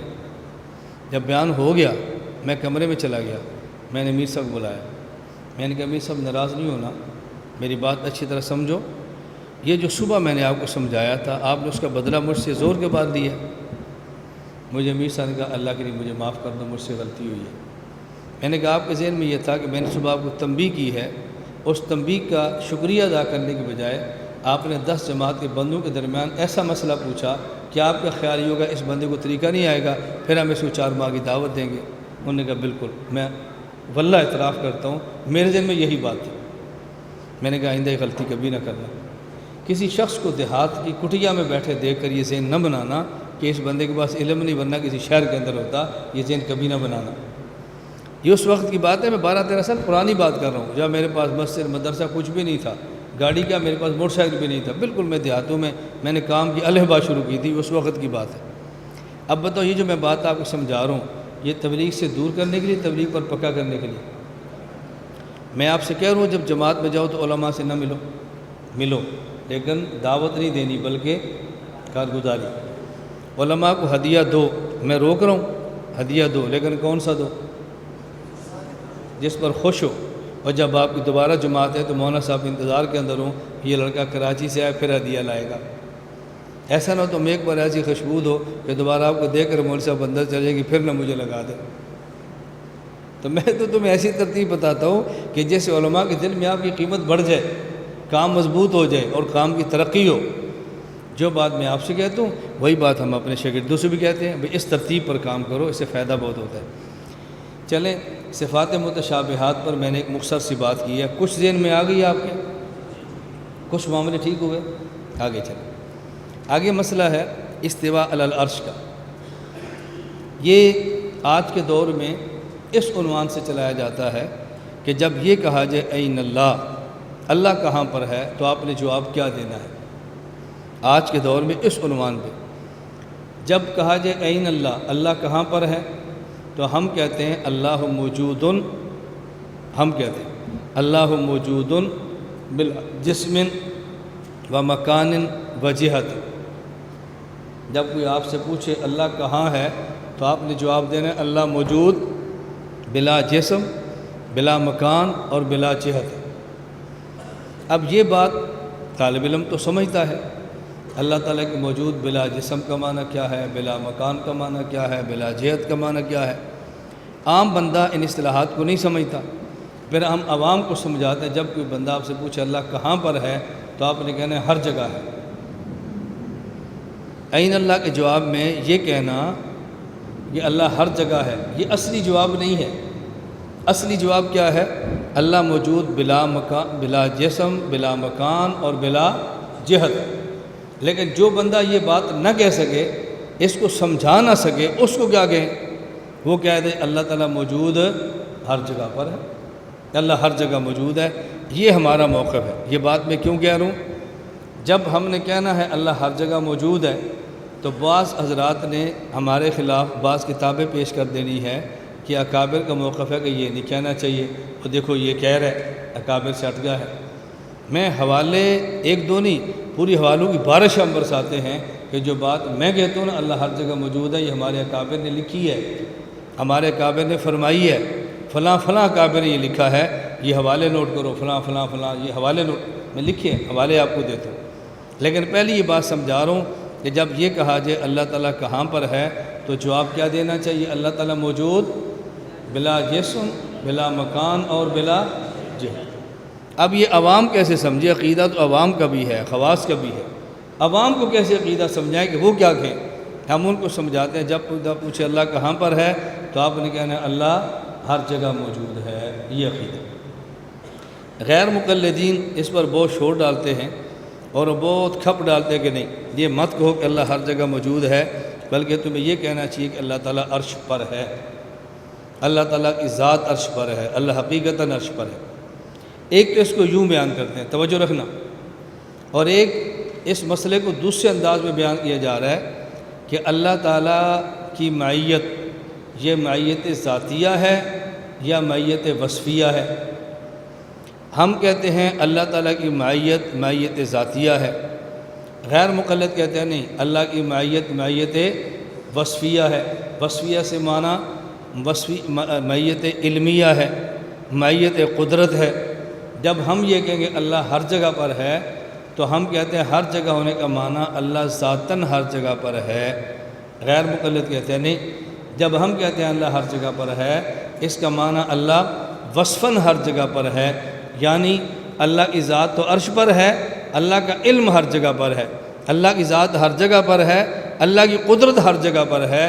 یہ نہ کہو کہ اللہ کی ذات ہر جگہ پر ہے۔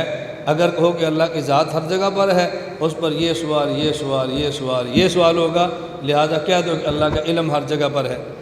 اور ہم کہتے ہیں نہیں، اللہ کی معیت ذاتیہ ہے، اللہ ہر جگہ پر ذاتاً موجود ہے، یہ ہمارا موقف ہے۔ یہ اچھی طرح سمجھو، جب آپ یہ موقف بیان فرمائیں گے تو آپ کے خلاف کبھی جلالین آئے گی، کبھی آپ خلاف کوئی اور کتاب آئے گی، کبھی اکابر کے اقوال آ جائیں گے کہ نہیں ہمارے اکابر فرماتے ہیں اللہ علماً ہر جگہ پر ہے، علماً ہر جگہ پر ہے، آپ کیسے کہتے ہیں ذاتاً ہر جگہ پر ہے؟ اور جب یہ پوری بات آپ سمجھ لیں گے نا تو پھر آپ کو الجھن نہیں رہے گی کہ ہمارے اکابر جو فرماتے ہیں ان کے فرمانے کا مطلب کیا ہے۔ یہ بات سمجھ آ گئی آپ؟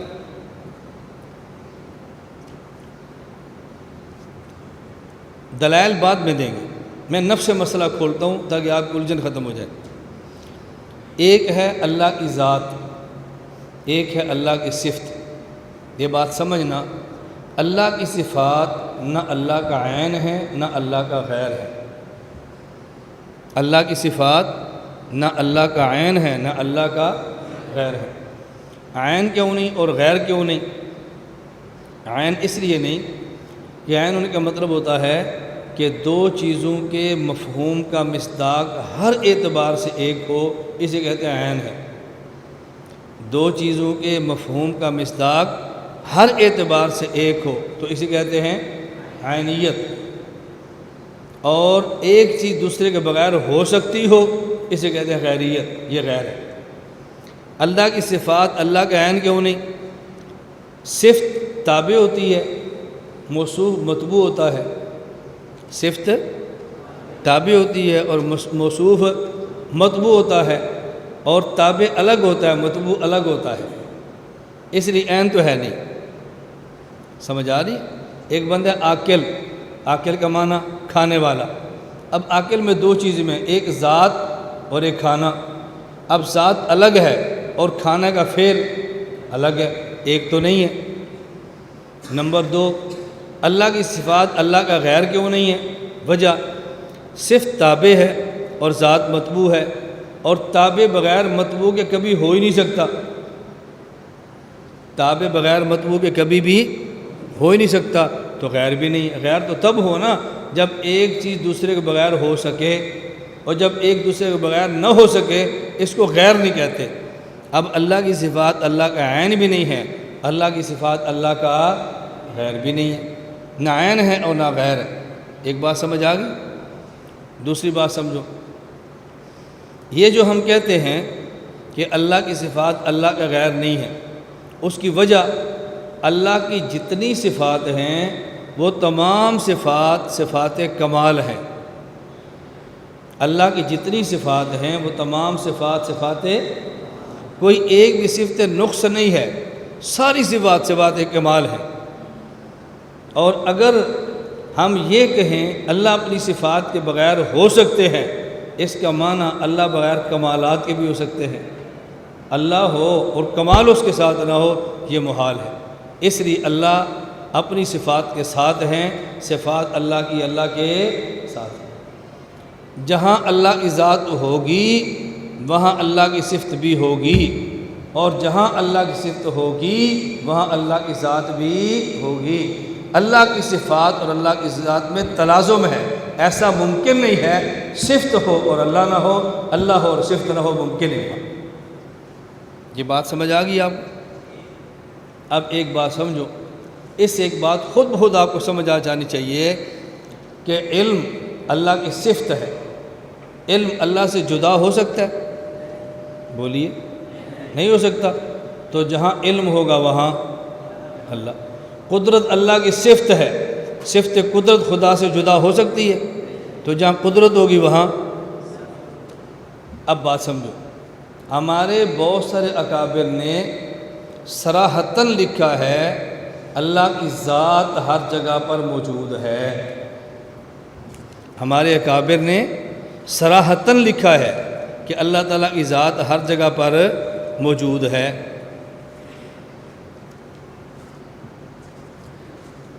اس کے آخر میں نہیں ہے، میں نے سارے اس پر حوالے نقل کر دیے کہ ہمارے جو حضرات یہ موقف اختیار کرتے ہیں نا، تو ہمارے حضرات اکابر نے صاف صاف لکھا ہے اس پر اللہ تعالیٰ کی ذات ہر جگہ موجود ہے۔ میں ایک منٹ، یہ ہے ادھر بھی ہوگا، نہیں ہے ادھر ہے، آپ کے پاس فائل دیکھو، آپ نکالو صفحہ نمبر 20 نکالو، نہ صفحہ نمبر 21 نکالو، صفحہ نمبر 21 نکال لیا، صفحہ نمبر 21 نکال لیا، جن کے پاس نہیں کہتے جی ہاں نکال لیا۔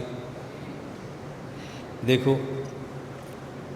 مجدد الفسانی رحمہ اللہ فرماتے ہیں، اور یہ بھی مناسب نہیں کہ حق تعالیٰ کو عرش کے اوپر جانیں اور فوق کی طرف ثابت کریں، کیونکہ عرش اور اس کے ماں سوا جو کچھ سب کچھ حادث اور اسی کا پیدا کیا ہوا ہے، مخلوق حادث کی کیا مجال ہے کہ خالق قدیم کا مکان اور جائے قرار بن سکے۔ سمجھ آ رہی؟ دیکھو آگے، قطب الارشاد مولانا گنگوئی فرماتے ہیں، حق تعالیٰ باوجود وراء الورا کے قریب عبد کے ہے، بہوا معکم اینما کنتم، ایسے تشابیہ کی ضرورت نہیں، اور معکم علم سے میت تعبیر کرنا کچھ حاجت نہیں، ہوا ضمیر ذات ہے جہاں علم وہاں ذات۔ یہ کس کا قول ہے؟ بولو، میرا تو نہیں ہے نا، یہ میں اس لیے وضاحت کروں کہ تمہیں کوئی دھوکہ نہ دے کہ یہ اس کی اپنی باتیں۔ مولانا گنگوئی فرماتے ہیں، پس تکلف کی کیا حاجت، حق تعالیٰ فوق تات سے بری ہے، فوق اور تحت ہر جا موجود ہے، عروج روح قلب کا فوق کی جانب اس خیال سے نہیں کہ حق تعالیٰ فوق العرش ہے، نہیں، سب جگہ ہے، نہیں۔ آگے دیکھو، حکیم الامت مولانا اشرف علی تھانوی رحمۃ اللہ علیہ،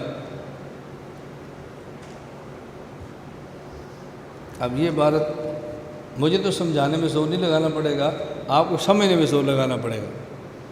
اگلی باتیں سن لیں پھر میں یہ سمجھ لو یار، جتنا وقت ہے سمجھو، ذرا سوال سمجھو، ادھر دیکھو، اچھی طرح عبارت کو سمجھنا۔ حکیم الامت مولانا اشرف علی تھانوی رحمۃ اللہ علیہ سے کسی نے سوال کیا، وہ سوال کیا تھا؟ حضرت ایک بندہ کہتا ہے وَإِذَا سَأَلَكَ عِبَادِي عَنِّي فَإِنِّي قریب، یہ جو قریب ہے نا، ایک بندہ کہتا ہے اللہ قریب ہے باعتبار ذات اور صفات کے، معیت ذاتیہ بھی ہے، معیت وصفیہ بھی ہے۔ ایک بندہ کہتا ہے نہیں، اللہ تعالیٰ قریب ہے صرف بحسب الوصف، صرف باعتبار وصف کے، نہ کہ باعتبار ذات کے۔ ان میں سے موقف کس کا درست ہے؟ جو اللہ کو ذاتاً ہر جگہ مانتا ہے یا ذاتاً اور وصفاً دونوں ہر جگہ مانتا ہے؟ سوال سمجھ آ گیا؟ نمبر 2، جو لوگ اللہ کو قریب باعتبار وصف کے مانتے ہیں، وہ ان لوگوں کو کافر کہتے ہیں جو اللہ کو باعتبار ذات کے قریب مانتے ہیں۔ تو کیا اللہ ہر جگہ موجود ہے ذاتاً؟ ایسی بات کہنے والے کو کافر کہہ سکتے ہیں؟ یہ بات ٹھیک ہے؟ یہ 2 بنیادی سوال ہیں۔ آپ سوال دیکھ لو، دیکھو ذرا صفحہ نمبر 21 پر۔ حکیم الامت مولانا اشرف تھانوی نبر اللہ مرقدہ متوفی سن 362 ہجری سے کسی نے میت قرب خداوندی کے بارے میں سوال کیا، جس کا آپ نے جواب دیا۔ سوال و جواب عبارت من نوع نقل کی جاتی ہے۔ مسئلہ، نحن اقرب الیہ من حبل الورید قال هو معکم فمن الناس من یقول ان القرب باعتبار الذات والوصف۔ بعض کہتے ہیں اللہ تعالیٰ قریب ہے باعتبار ذات اور باعتبار وصف، وصف کو معنی سمجھ گئے، علم، قدرت۔ اور بعض کہتے ہیں ان القرب بحسب الوصف فقط، صرف اللہ تعالیٰ کا علم ہر جگہ پر ہے، قدرت ہر جگہ پر ہے، اللہ کی ذات ہر جگہ پہ نہیں۔ فأی الحزبین علی الصواب وأی الفریقین علی الحق، ان میں درست موقف کس کا ہے؟ آگے، وإن کان اللہ قریبا بالذات، اگر اللہ تعالیٰ قریب بالذات ہے، حل یقرب ما کون استواء الی العرش ام لا، تو کیا مستوی الی العرش بھی ہو اور ہر جگہ پر بھی ہو؟ ایسا ہو سکتا ہے؟ سمجھ آ رہی ہے بات؟ اگر اللہ کو ہم مانیں کہ اللہ تعالیٰ کو قرب ذاتی ہے، توجہ رکھیں، اگر اللہ کو ہم قرب ذاتی مانیں کہ اللہ ہر جگہ پر ہے، تو کیا ہو سکتا ہے ہر جگہ پر بھی ہو، مستوی الی العرش بھی ہو؟ ایسے ہو سکتا ہے؟ دیکھو، حل یقرب ما کون استواء الی العرش ام لا، دوسری بات ہوگی آگے۔ ثم الذین یقولون بالقرب الوصفی، پھر وہ لوگ جو کہتے ہیں اللہ تعالیٰ کی ذات نہیں، وصف ہر جگہ پر ہے، یدعون بالقائلین بالقرب الذاتی انہم کفروا بقولہم بالقرب الذاتی، وہ کہتے ہیں انہوں نے اللہ کو ہر جگہ ذاتاً مان کے کفر کیا ہے۔ حل یجوز نسبت الکفر الی من قال، کیا ایسے شخص کو کافر کہہ سکتے ہیں جو یہ کہہ سکتا ہو ان القرب، جو یہ کہتا ہو ان القرب ذاتی ام لا؟ اب حضرت اسی دسو قرب ذاتی مانے یا نہ مانے؟ سوال سمجھ آ گیا؟ اپنے کابر کے علوم دیکھو، حکیم الامت تھانوی کے علوم دیکھو، یہ عبارت اچھی طرح سمجھ لو، یہ اچھی طرح عبارت سمجھ لو۔ سوال سمجھ آ گیا؟ سوال کے 3 اجزاء نے بنا دی۔ نمبر 1، کیا اللہ تعالیٰ ہر جگہ پر ذاتاً ہے یا ذاتاً اور وصفاً دونوں طرح ہے؟ سمجھ آ گئی؟ کیا اللہ تعالیٰ ہر جگہ موجود ذاتاً اور وصفاً دونوں طرح ہے، یا اللہ تعالیٰ ہر جگہ موجود صرف وصفاً ہے؟ ہمارا موقف کیا ہے؟ ذاتاً وصفاً، ٹھیک۔ دوسرا مسئلہ، حضرت کیا اللہ تعالیٰ ہر جگہ بھی ہو، مستوی علی العرش بھی ہو، کیا دونوں باتیں جمع ہو سکتی ہیں؟ ہمارا موقف ہو سکتی ہے۔ نمبر 3، جو لوگ اللہ تعالیٰ کو وصفاً ہر جگہ مانتے ہیں، وہ ان کو کافر کہتے ہیں جو اللہ کو ذاتاً ہر جگہ مانتے ہیں، تو کیا ان کو کافر کہنا ٹھیک ہے؟ سوال سمجھ آ گئے؟ اب جواب دیکھو۔ حضرت تھانوی رحمۃ اللہ علیہ فرماتے ہیں کہ جب یہ کہا جائے کہ اللہ تعالیٰ ہر جگہ پر ہے، توجہ رکھنا، وہ پچھلی لائنوں والے توجہ رکھنا، یہ عبارت جو میں سمجھا رہا ہوں تم درسگاہ میں نہ سمجھے تو بعد میں تم سے سمجھنا بہت مشکل ہوگی، اچھی طرح اس کو سمجھ لو۔ تھانوی فرماتے ہیں جب یہ کہا جائے اللہ کی ذات ہر جگہ پر ہے تو عام بندہ یہ سمجھتا ہے کہ اللہ تعالیٰ کا جسم ہر جگہ پر ہے۔ جب یہ کہا جائے اللہ کی ذات ہر جگہ پر ہے، عوام الناس کیا سمجھتے ہیں؟ اللہ تعالیٰ کا۔ اس وجہ سے جو قائلین قرب وصفی ہیں وہ قائلین قرب ذاتی کو کافر کہہ دیتے ہیں اور قرب ذاتی سے کو باطل بھی کہہ دیتے ہیں۔ اور یہ بات تو ٹھیک ہے نا، جب اللہ تعالیٰ کا جسم ہر جگہ مانیں گے، یہ عقیدہ ٹھیک ہے یا غلط ہے؟ غلط ہے۔ یہ کفر ہے یا ایمان ہے؟ ثانی فرماتے ہیں جب یہ کہا جائے اللہ تعالیٰ کی ذات ہر جگہ پر ہے تو عام بندہ یہ سمجھتا ہے اس کا معنی یہ ہے کہ اللہ تعالیٰ کا جسم ہر جگہ پر ہے، اس لیے قائلین وصفی کو کافر بھی کہہ دیتے ہیں۔ عام طور پہ بندہ یہ سمجھتا ہے۔ اتنی بات سمجھ آ گئی؟ دیکھو ذرا، لما کان المتبادر عند العامۃ من المعیت الذاتیہ ہی المعیت الجسمانیہ۔ لما کان المتبادر عند العام، متبادر عند العام کا معنی کیا ہوتا ہے؟ لفظ کہنے سے جس طرف فوراً ذہن جائے نا، اس کہتے ہیں یہ بات متبادر الی الفہم ہے، متبادر الی ذہن ہے۔ ثانی فرماتے ہیں جب عوام الناس کے ہاں میت ذاتیہ کہنے سے ذہن میت جسمانی کی طرف فوراً جاتا ہے، اب طلحہ العلماء، علماء نے کا عقیدہ باطل ہے، وکفر بعضهم القائلین بہا، اور بعض نے کا عقیدہ کفریہ ہے۔ سمجھ آ گئی بات؟ آگے دیکھو، ولو ارید بہا المعیۃ غیر المتکیفہ فلا محظور فی القول بہا، اور اگر اس سے مراد یہ ہو اللہ تعالیٰ کی میت ذاتیہ ہے لیکن میت ذاتیہ بلا کیف ہے تو پھر کوئی حرج نہیں۔ اب سمجھ آ گئی؟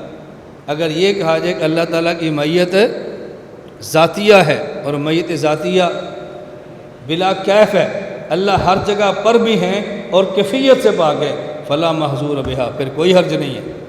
آگے سنو، والامتناع فی اجتماعها بالاستواء، یہ نا فلا محظورہ، والامتناع کا عطف محظورہ پر ہے، ولا امتناع فی اجتماعها بالاستواء، اور جب میت سے مراد ذاتیہ لیں اور کیفیت کو نفی کر دیں تو پھر یہ قول بھی جائز ہے اور ہر جگہ بھی ہو اور استواء علی العرش بھی ہو، یہ بھی ٹھیک ہے، پھر کوئی حرج کی بات نہیں۔ سمجھ آ رہی بات؟ آگے دیکھو، کیوں؟ لأن الذات لیست بمتناہیۃ، اللہ کی ذات غیر متناہی ہے تو ہر جگہ پر ہوگی نا، غیر متناہی ہے۔ والمعیۃ لیست بمتکیفۃ، اور خدا کی معیت ذاتیہ یہ بلا کیف ہے۔ اب سمجھ آ گئی؟ اللہ کی ذات کیا ہے؟ بولو، غیر متناہی۔ جب غیر متناہی ہے تو عرش فرش ہر جگہ پر ہوگی نا، اور کیفیت سے بھی پاک ہے۔ اس لیے جب یہ کہیں اللہ تعالیٰ ہر جگہ پر بلا کیف ہیں تو کوئی حرج نہیں ہے، مستوی علی العرش بھی ہیں، ہر جگہ پر بھی ہیں۔ اب اگلا جملہ، وَمَن لَّمْ يَقْدِرْ عَلَىٰ اعْتِقَادِهَا بِلَا كَيْفِيَّةٍ، یہ بڑی عجیب بات فرمائی۔ ثانی فرماتے ہیں جو بندہ یہ بات نہ سمجھ سکے، جو بندہ یہ بات، میں من لم يقدر کے ترجمے کر رہا ہوں، میں عموماً تخصص میں طلباء سے کہتا ہوں آیات، احادیث اور اپنے اکابر کی عربی عبارات کا آسان ترجمہ کرنا سیکھیں۔ پہلے بات سمجھ لیں پھر میں ترجمہ بتاؤں گا۔ اور جو شخص یہ بات نہ سمجھ سکے کہ اللہ کی ذات ہر جگہ پر بغیر جسم کے ہو سکتی ہے، جو یہ نہ سمجھ سکے وہ اتنا عقیدہ رکھ لے اللہ کا علم، اللہ قدرت ہر جگہ پر ہے تو یہ کافی ہے۔ اب بتاؤ اصل عقیدہ کون سا ہوا؟ بولو، اصل عقیدہ کیا ہوا؟ اللہ ہر جگہ ذاتاً ہے، اور جو اس بات کو نہ سمجھ سکے اس کے لیے اتنی گنجائش ہے وہ قدرت کو ہر جگہ مان لے۔ وَمَن لَّمْ يَقْدِرْ عَلَىٰ اعْتِقَادِهَا بِلَا كَيْفِيَّةٍ، اور جو یہ بات نہ سمجھ سکے، میں یقدر کا ترجمہ، جو نہ سمجھ سکے کہ اللہ ہر جگہ پر بھی ہے، کیفیت سے بھی پاک ہے، فَالْأَسْلَمْ لَهُ، تو اس کے لیے بہتر یہ ہے یقول بالمعیت الوصفیہ ای العلمیہ فقط، وہ صرف علمی وصفی معیت کا قائل ہو جائے۔ وبہذا تقریر خرج جواب من کل سوال، یہ تقریر ہر سوال ختم، وارتفع کل اشکال، ہر اشکال ختم۔ والحمدللہ الکبیر المتعال، اللہ تعالیٰ بلند ہے کس سے؟ ان کل مکان و خیال، مکان سے بھی پاک ہے، خیالات سے بھی پاک ہے۔ اب مجھے بتاؤ حکیم الامت تھانوی کی اس عبارت سے آپ کیا سمجھے؟ حضرت ہر جگہ اللہ کے ذاتاً موجود ہونے کے قائل ہیں یا نہیں؟ آگے دیکھیں، آگے چلیے۔ تفسیر بیان قرآن، واللہ محیط بالکافی کی تفسیر میں لکھتے ہیں اس میں دلیل ہے قول صوفیہ کی کہ حق تعالیٰ اپنی مخلوق کو ذاتاً محیط ہے، بدون اتصال اور کسی کیفیت کے، نہ کہ محض علم ہی سے محیط ہے۔ تھانوی دیکھو، مولانا محمود حسن گنگوئی رحمہ اللہ فرماتے ہیں اہل سنت والجماعت کا عقیدہ ہے کہ اللہ تعالیٰ ہر جگہ موجود ہے، ہر صغیر و کبیر کا عالم ہے، کوئی ذرہ اس سے مخفی نہیں۔ نصوص صریحہ اور دلائل قطعی ایسے اس بات کا ثبوت ہے۔ آگے چلیں، آگے کی جگہ لکھتے ہیں خدا ہر جگہ موجود ہے، خدا ہر جگہ موجود ہے۔ 5 نمبر، عارف باللہ حضرت مولانا شاہ مختار نور اللہ مرقدو فرماتے ہیں بس ایک بات عرض کرتا ہوں، بعض لوگ مخلوق کے سامنے گناہ سے بچتے ہیں، وہ 4 دوست بیٹھے ہوں، ہاں ان کے سامنے گناہ نہیں کرتے کیونکہ مخلوق کے سامنے ذلیل ہو جائیں گے، کیا مخلوق ان سے انتقام لے سکتی ہے؟ لیکن میں یہ پوچھتا ہوں کہ جس خلوت اور تنہائی میں انسان گناہ کرتا ہے اس وقت خدا اس کے ساتھ ہے یا نہیں؟ تو مخلوق زیادہ طاقتور یا خالق زیادہ طاقتور؟ بڑی طاقت کے سامنے تو گناہ کرتے، خوف نہ لگا، کمزور مخلوق کے ڈر سے گناہ چھوڑ رہا ہے۔ اللہ تعالیٰ فرماتے ہیں وَهُوَ مَعَكُمْ أَيْنَمَا كُنْتُمْ، جہاں بھی تم ہو اللہ تمہارے ساتھ ہے۔ اتنی عظیم الشان والا ہمارے کہ آپ کے حجروں اور کمروں میں ساتھ ہے، کوٹھڑیوں میں ساتھ ہے، لیکن انسان کی فطرت دیکھیے، چند انسان اس کو دیکھ رہے ہو تو وہاں گناہ سے بچتا ہے اور پھر گناہ کے لیے تنہائی تلاش کرتا ہے، راستے بند کرتا ہے، دروازے بند کرتا ہے کہ کوئی دیکھ نہ لے۔ لیکن وہ ذات پاک جو مخلوق سے بے شمار گناہ عظیم الشان عظیم القدرت ہے، وہ وہی ساتھ میں ہے، وَهُوَ مَعَكُمْ أَيْنَمَا كُنْتُمْ۔ آگے دیکھو، مفتی محمد رفیع عثمانی حفظہ اللہ، رئیس دارالعلوم کراچی، اللہ رب العزت کی ذات تو ایسی عظیم ہے اس کا تصور بھی نہیں کیا جا سکتا، اور وہ کسی خاص مقام تک محدود نہیں۔ کعبہ بیت اللہ ہے تو اس کا مطلب یہ نہیں کہ اللہ تعالیٰ اس کے اندر موجود ہے، اس کے سوا اور کہیں موجود نہیں، ایسا نہیں، بلکہ وہ تو ہر جگہ ہے، بلکہ وہ تو ہر جگہ ہے۔ دیکھیں آگے 24، آگے چلیں۔ شیخ الاسلام مفتی محمد تقی عثمانی صاحب دامت برکاتہ سورۃ البقرہ آیت 115 کی تشریح میں لکھتے ہیں مشرق اور مغرب سب اللہ کی مخلوق، اس کی تابع فرمان ہے۔ اللہ تعالیٰ کسی ایک جہت میں محدود نہیں بلکہ وہ ہر جگہ موجود ہے۔ میں حیران ہوتا ہوں جب مجھے لوگ کہتے ہیں کہ جی آپ کا اپنا موقف ہے، ہمارے کعبے تو نہیں لکھتے، یہ کعبے نہیں تو کعبے ہیں کون؟ بتاؤ، سمجھ آ رہی ہے بات آپ کو؟ آگے بنوری ٹون دیکھ لیں، عقائد کی اصلاح اور تعلیم کی رہنمائی فرما دیں اللہ کہاں ہے؟ جواب، اللہ تعالیٰ کی ذات ہر جگہ موجود ہے، کسی خاص مکان یا جگہ کے ساتھ مخصوص کرنا درست نہیں۔ بنوری ٹون بھی یہ کہہ رہا ہے، دارالعلوم کراچی بھی کہہ رہا ہے، دارالعلوم دیوبند بھی یہ کہہ رہا ہے، ہمارے اکابر بھی یہ کہہ رہے ہیں، اور میں نے جب سے بیان کرنا شروع کیا ہے لوگ کہہ رہے ہیں اس کو کیا ہو گیا، کیا مسئلہ بیان کر رہا ہے، یہ کوئی بات بیان کرنے کی ہے؟ امت فتوے دے رہی ہے، لوگوں کو گمراہ کیا جا رہا ہے، ایسے موقع پر یہ مسائل بیان کر امت کو نہیں بچائیں گے تو پھر بیان کب کریں گے بھائی؟ آپ کب بیان کریں گے ان مسائل کو؟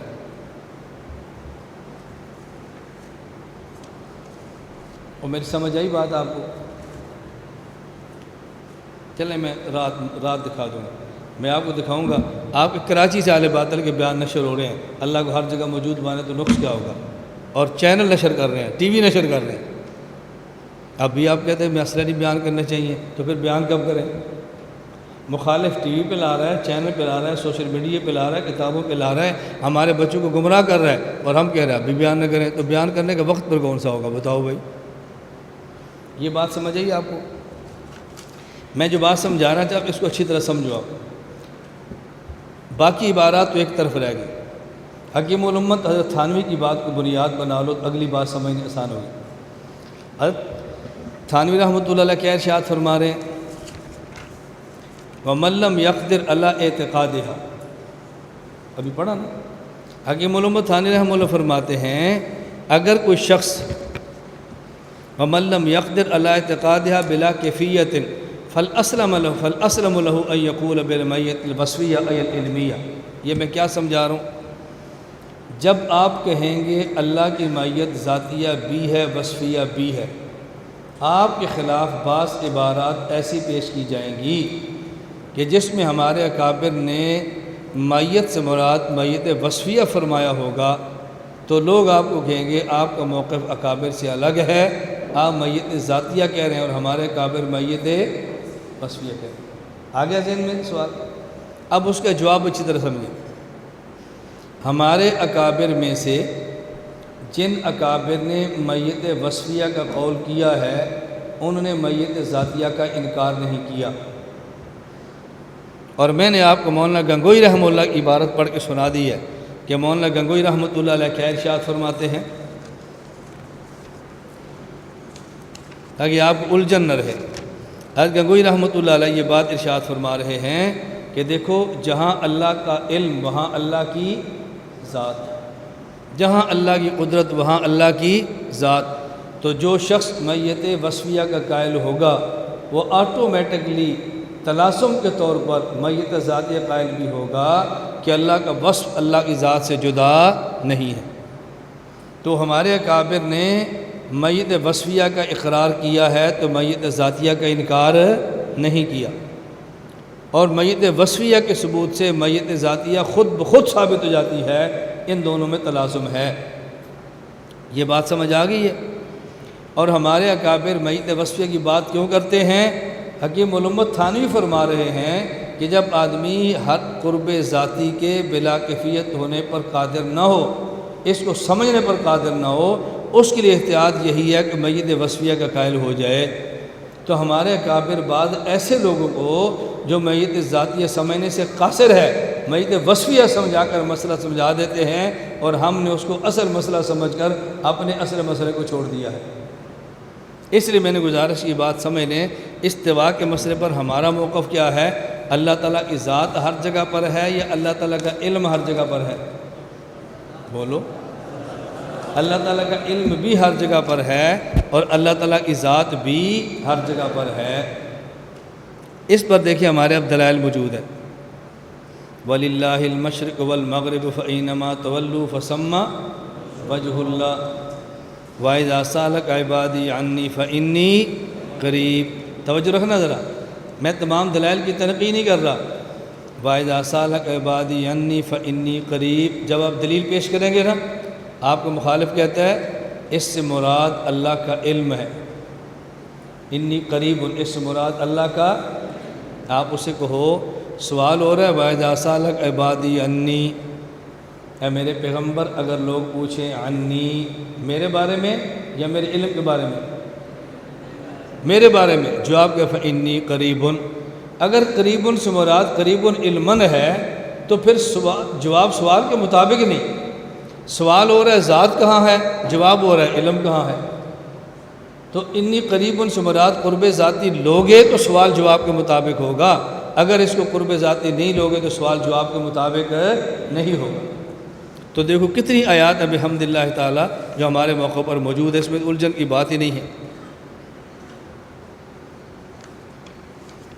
یہ بات سمجھ آ گئی ہے؟ حکیم الامت حضرت تھانوی رحمۃ اللہ علیہ نے ایک بہت عجیب بات ارشاد فرمائی ہے۔ میں حضرت تھانوی رحمۃ اللہ علیہ خطبات کو پڑھتا ہی نہیں، کثرت کے ساتھ پڑھتا ہوں، کثرت کے ساتھ، اور میرا اپنا اندازہ یہ ہے کہ وہ طالب علم جس نے قرآن کریم حفظ سے لے کے تخصص فی الافتاء کیا ہو، حکیم الامت تھانوی رحمۃ خطبات پڑھے تو ممکن ہے بہت سارے خطبات وہ نہ سمجھ سکے جب تک کسی استاد سے رجوع نہ کرے۔ میرا اپنا اندازہ یہ ہے۔ حضرت کے خطبات میں اتنے علوم ہیں۔ تھانوی رحمۃ اللہ فرماتے ہیں نحن اقرب الیہ من حبل الورید، اللہ تعالیٰ شاہ رگ سے زیادہ قریب ہے۔ فرماتے ہیں اللہ بے مثال ہے، لیکن میں کیا کروں، جب تک مثال نہ دوں بات سمجھ بھی نہیں آتی۔ تھانوی کتنے در سے بات فرماتے ہوں گے، بات سمجھ بھی نہیں آتی۔ تھانوی فرماتے ہیں ایک کاغذ دوسرے کاغذ سے ملتا ہے بواسطہ گوند، اور گوند کاغذ سے ملتی ہے بلا واسطہ۔ اس طرح اللہ بندے کی جان سے ملتے ہیں بلا واسطہ، اور جان بندے سے ملتی ہے بالواسطہ۔ نحن اقرب الیہ من حبل الورید، نحن اقرب الیہ من حبل الورید۔ یہ حکیم علوم تھانوی کے علوم ہیں۔ تھانوی بہت عجیب توجیہات ارشاد فرماتے ہیں، اللہ کرے ہمیں پڑھنا نصیب ہو، تھانوی کو سمجھنا نصیب ہو۔ یہ دلائل ہماری آیات بھی ہیں اور احادیث بھی ہیں۔ آیات اور احادیث ساری دلائل کے اندر موجود ہے۔ میں صرف ان احادیث میں 2 حدیثیں آپ کی خدمت میں پیش کر دیتا ہوں، اس کو بطور خاص ذہن نشین فرما لیں۔ صفحہ نمبر 13، نمبر 1، السنن الکبریٰ للبیہقی، باب لا یاخذ الساعی، شعب الایمان، بیہقی شعب الایمان، باب الزکوٰۃ۔ حضرت عبداللہ بن معاویہ رضی اللہ تعالی عنہ فرماتے ہیں، حضور اکرم صلی اللہ علیہ وسلم سے پوچھا گیا، فما تزکیۃ المرء نفسہ یا رسول اللہ، اللہ کے نبی اپنے نفس کا تزکیہ کرو، اس کا معنی کیا ہے؟ قد افلح من تزکیٰ، تزکیہ نفس کا معنی کیا ہے؟ آپ نے جواب کیا دیا؟ ان یعلم ان اللہ معہ حیث ما کان، یہ عقیدہ بنا لے بندے کے ساتھ اللہ ہر وقت ہے تو بندے کا تزکیہ ہو جائے گا، بندے کا تزکیہ ہو جائے گا۔ نمبر 2، المعجم الاوسط للطبرانی، عبادہ بن صامت رضی اللہ عنہ فرماتے ہیں کہ رسول اکرم صلی اللہ علیہ وسلم ارشاد فرمایا، ان افضل الایمان ان تعلم ان اللہ معک حیث ما کنت، افضل بہترین ایمان، افضل ایمان یہ ہے کہ تو یہ عقیدہ بنا لے کہ اللہ تیرے ساتھ ہے تو جہاں پر بھی ہے۔ یہ ایمان کا اعلیٰ درجہ بتایا جا رہا ہے، توجہ رکھنا، جو میں سمجھا رہا ہوں نا بات سمجھنا، ایمان کا اعلیٰ درجہ بتایا جا رہا ہے، یہ عقیدہ بناؤ ان تعلم ان اللہ معک حیث ما کنت۔ اور ہمارے اگر کوئی بندے یہ بات کہہ دیں تو آپ کو اس بات پر کتنا تعجب ہوگا کہ یہ عقائد بیان کرنے کی ضرورت کیا ہے۔ اللہ ہمیں یہ بات سمجھنے کی توفیق عطا فرمائے۔ میں نے آپ کی خدمت میں چند ایک دلائل پیش کی ہیں اور مسئلہ میں نے تنقیح کی ہے۔ اس مسئلے کی تنقیح کے بعد اب آپ جتنے دلائل دیکھیں گے نا مخالف کے، آپ کے خلاف کوئی دلیل نہیں ہوگی۔ اپنے اکابر کی عبارت دیکھیں گے وہ آپ کے خلاف نہیں ہوگی، بس آپ کا ذہن بن جائے گا ہمارے اکابر کے اس بات فرمانے کا مطلب کیا تھا۔ سمجھ آ گئی بات آپ کو؟ اللہ ہم یہ باتیں سمجھنے کی توفیق عطا فرمائے۔ باقی اس فائل کا مطالعہ فرما لیں، پھر بھی کوئی بات سمجھ میں نہ آئے تو آپ چٹ لکھ دیں، بعد میں آپ کو اس کا جواب مل جائے گا۔ عقائد یہ بیٹا یاد رکھنا ایسی چیز ہے، اس کا کوئی خاص موسم نہیں ہوتا، اس کا خاص علاقہ نہیں ہوتا، اس کا کوئی خاص وقت نہیں ہوتا۔ ایسی ہے یا نہیں؟ باقی چیزوں پر تو آپ کہہ سکتے ہیں، آپ کہہ سکتے ہیں بھی نماز کے اوقات 5 ہیں، 5 وقت میں نماز ہوگی۔ عقیدے کا وقت ہے کوئی؟ عجیب بات ہے، عقائد بیان کرنے کا کوئی وقت ہوتا ہے؟ یہ تو 24 گھنٹے کی بات ہے۔ اور ہمیں اس پر تعجب ہوتا ہے جب ہم یہ بات کہتے ہیں کہ حالات مناسب نہیں ہیں۔ حالات مناسب کیوں نہیں؟ حالات کبھی عقیدے کے لیے بھی نامناسب ہوتے ہیں۔ آپ کسی کی پگڑی نہ اچھالو، کسی کو گالیاں مت دو، کسی کو گولیاں مت مارو، کسی کو برے لفظوں سے یاد مت کرو، اپنا عقیدہ بیان کرو، اس کے لیے حالات کیا مخالف ہوتے ہیں؟ آپ 5 دن ہمارے دلائل سنتے رہیں گے، 5 دنوں میں آپ نے مجھے بات 5ویں دن چٹ دینا بھی نہیں، جمع کرتے رہو میری بات کہ آپ نے جی فلاں بات فلاں کے خلاف کی ہے، آپ کی زبان بڑی سخت تھی، آپ کا لہجہ بڑا تلخ تھا، آپ نے فلاں فرقے کابر کی پگڑیاں اچھال دی ہیں، یہ ہمارے کابر کا طرز نہیں ہے، مجھے 5 دن بعد آپ نے چٹ دینی، یہ جلدی نہیں کرنی۔ اور اگر یہ کچھ بھی نہ ہو، ہم صرف اعتدال سے عقیدہ بیان کریں، اس میں الجھن کی بات کون سی ہے؟ اللہ تعالی ہم سب کو اپنے عقائد سمجھنے اور پھر سمجھ کر دوسروں کو سمجھانے کی توفیق عطا فرمائے۔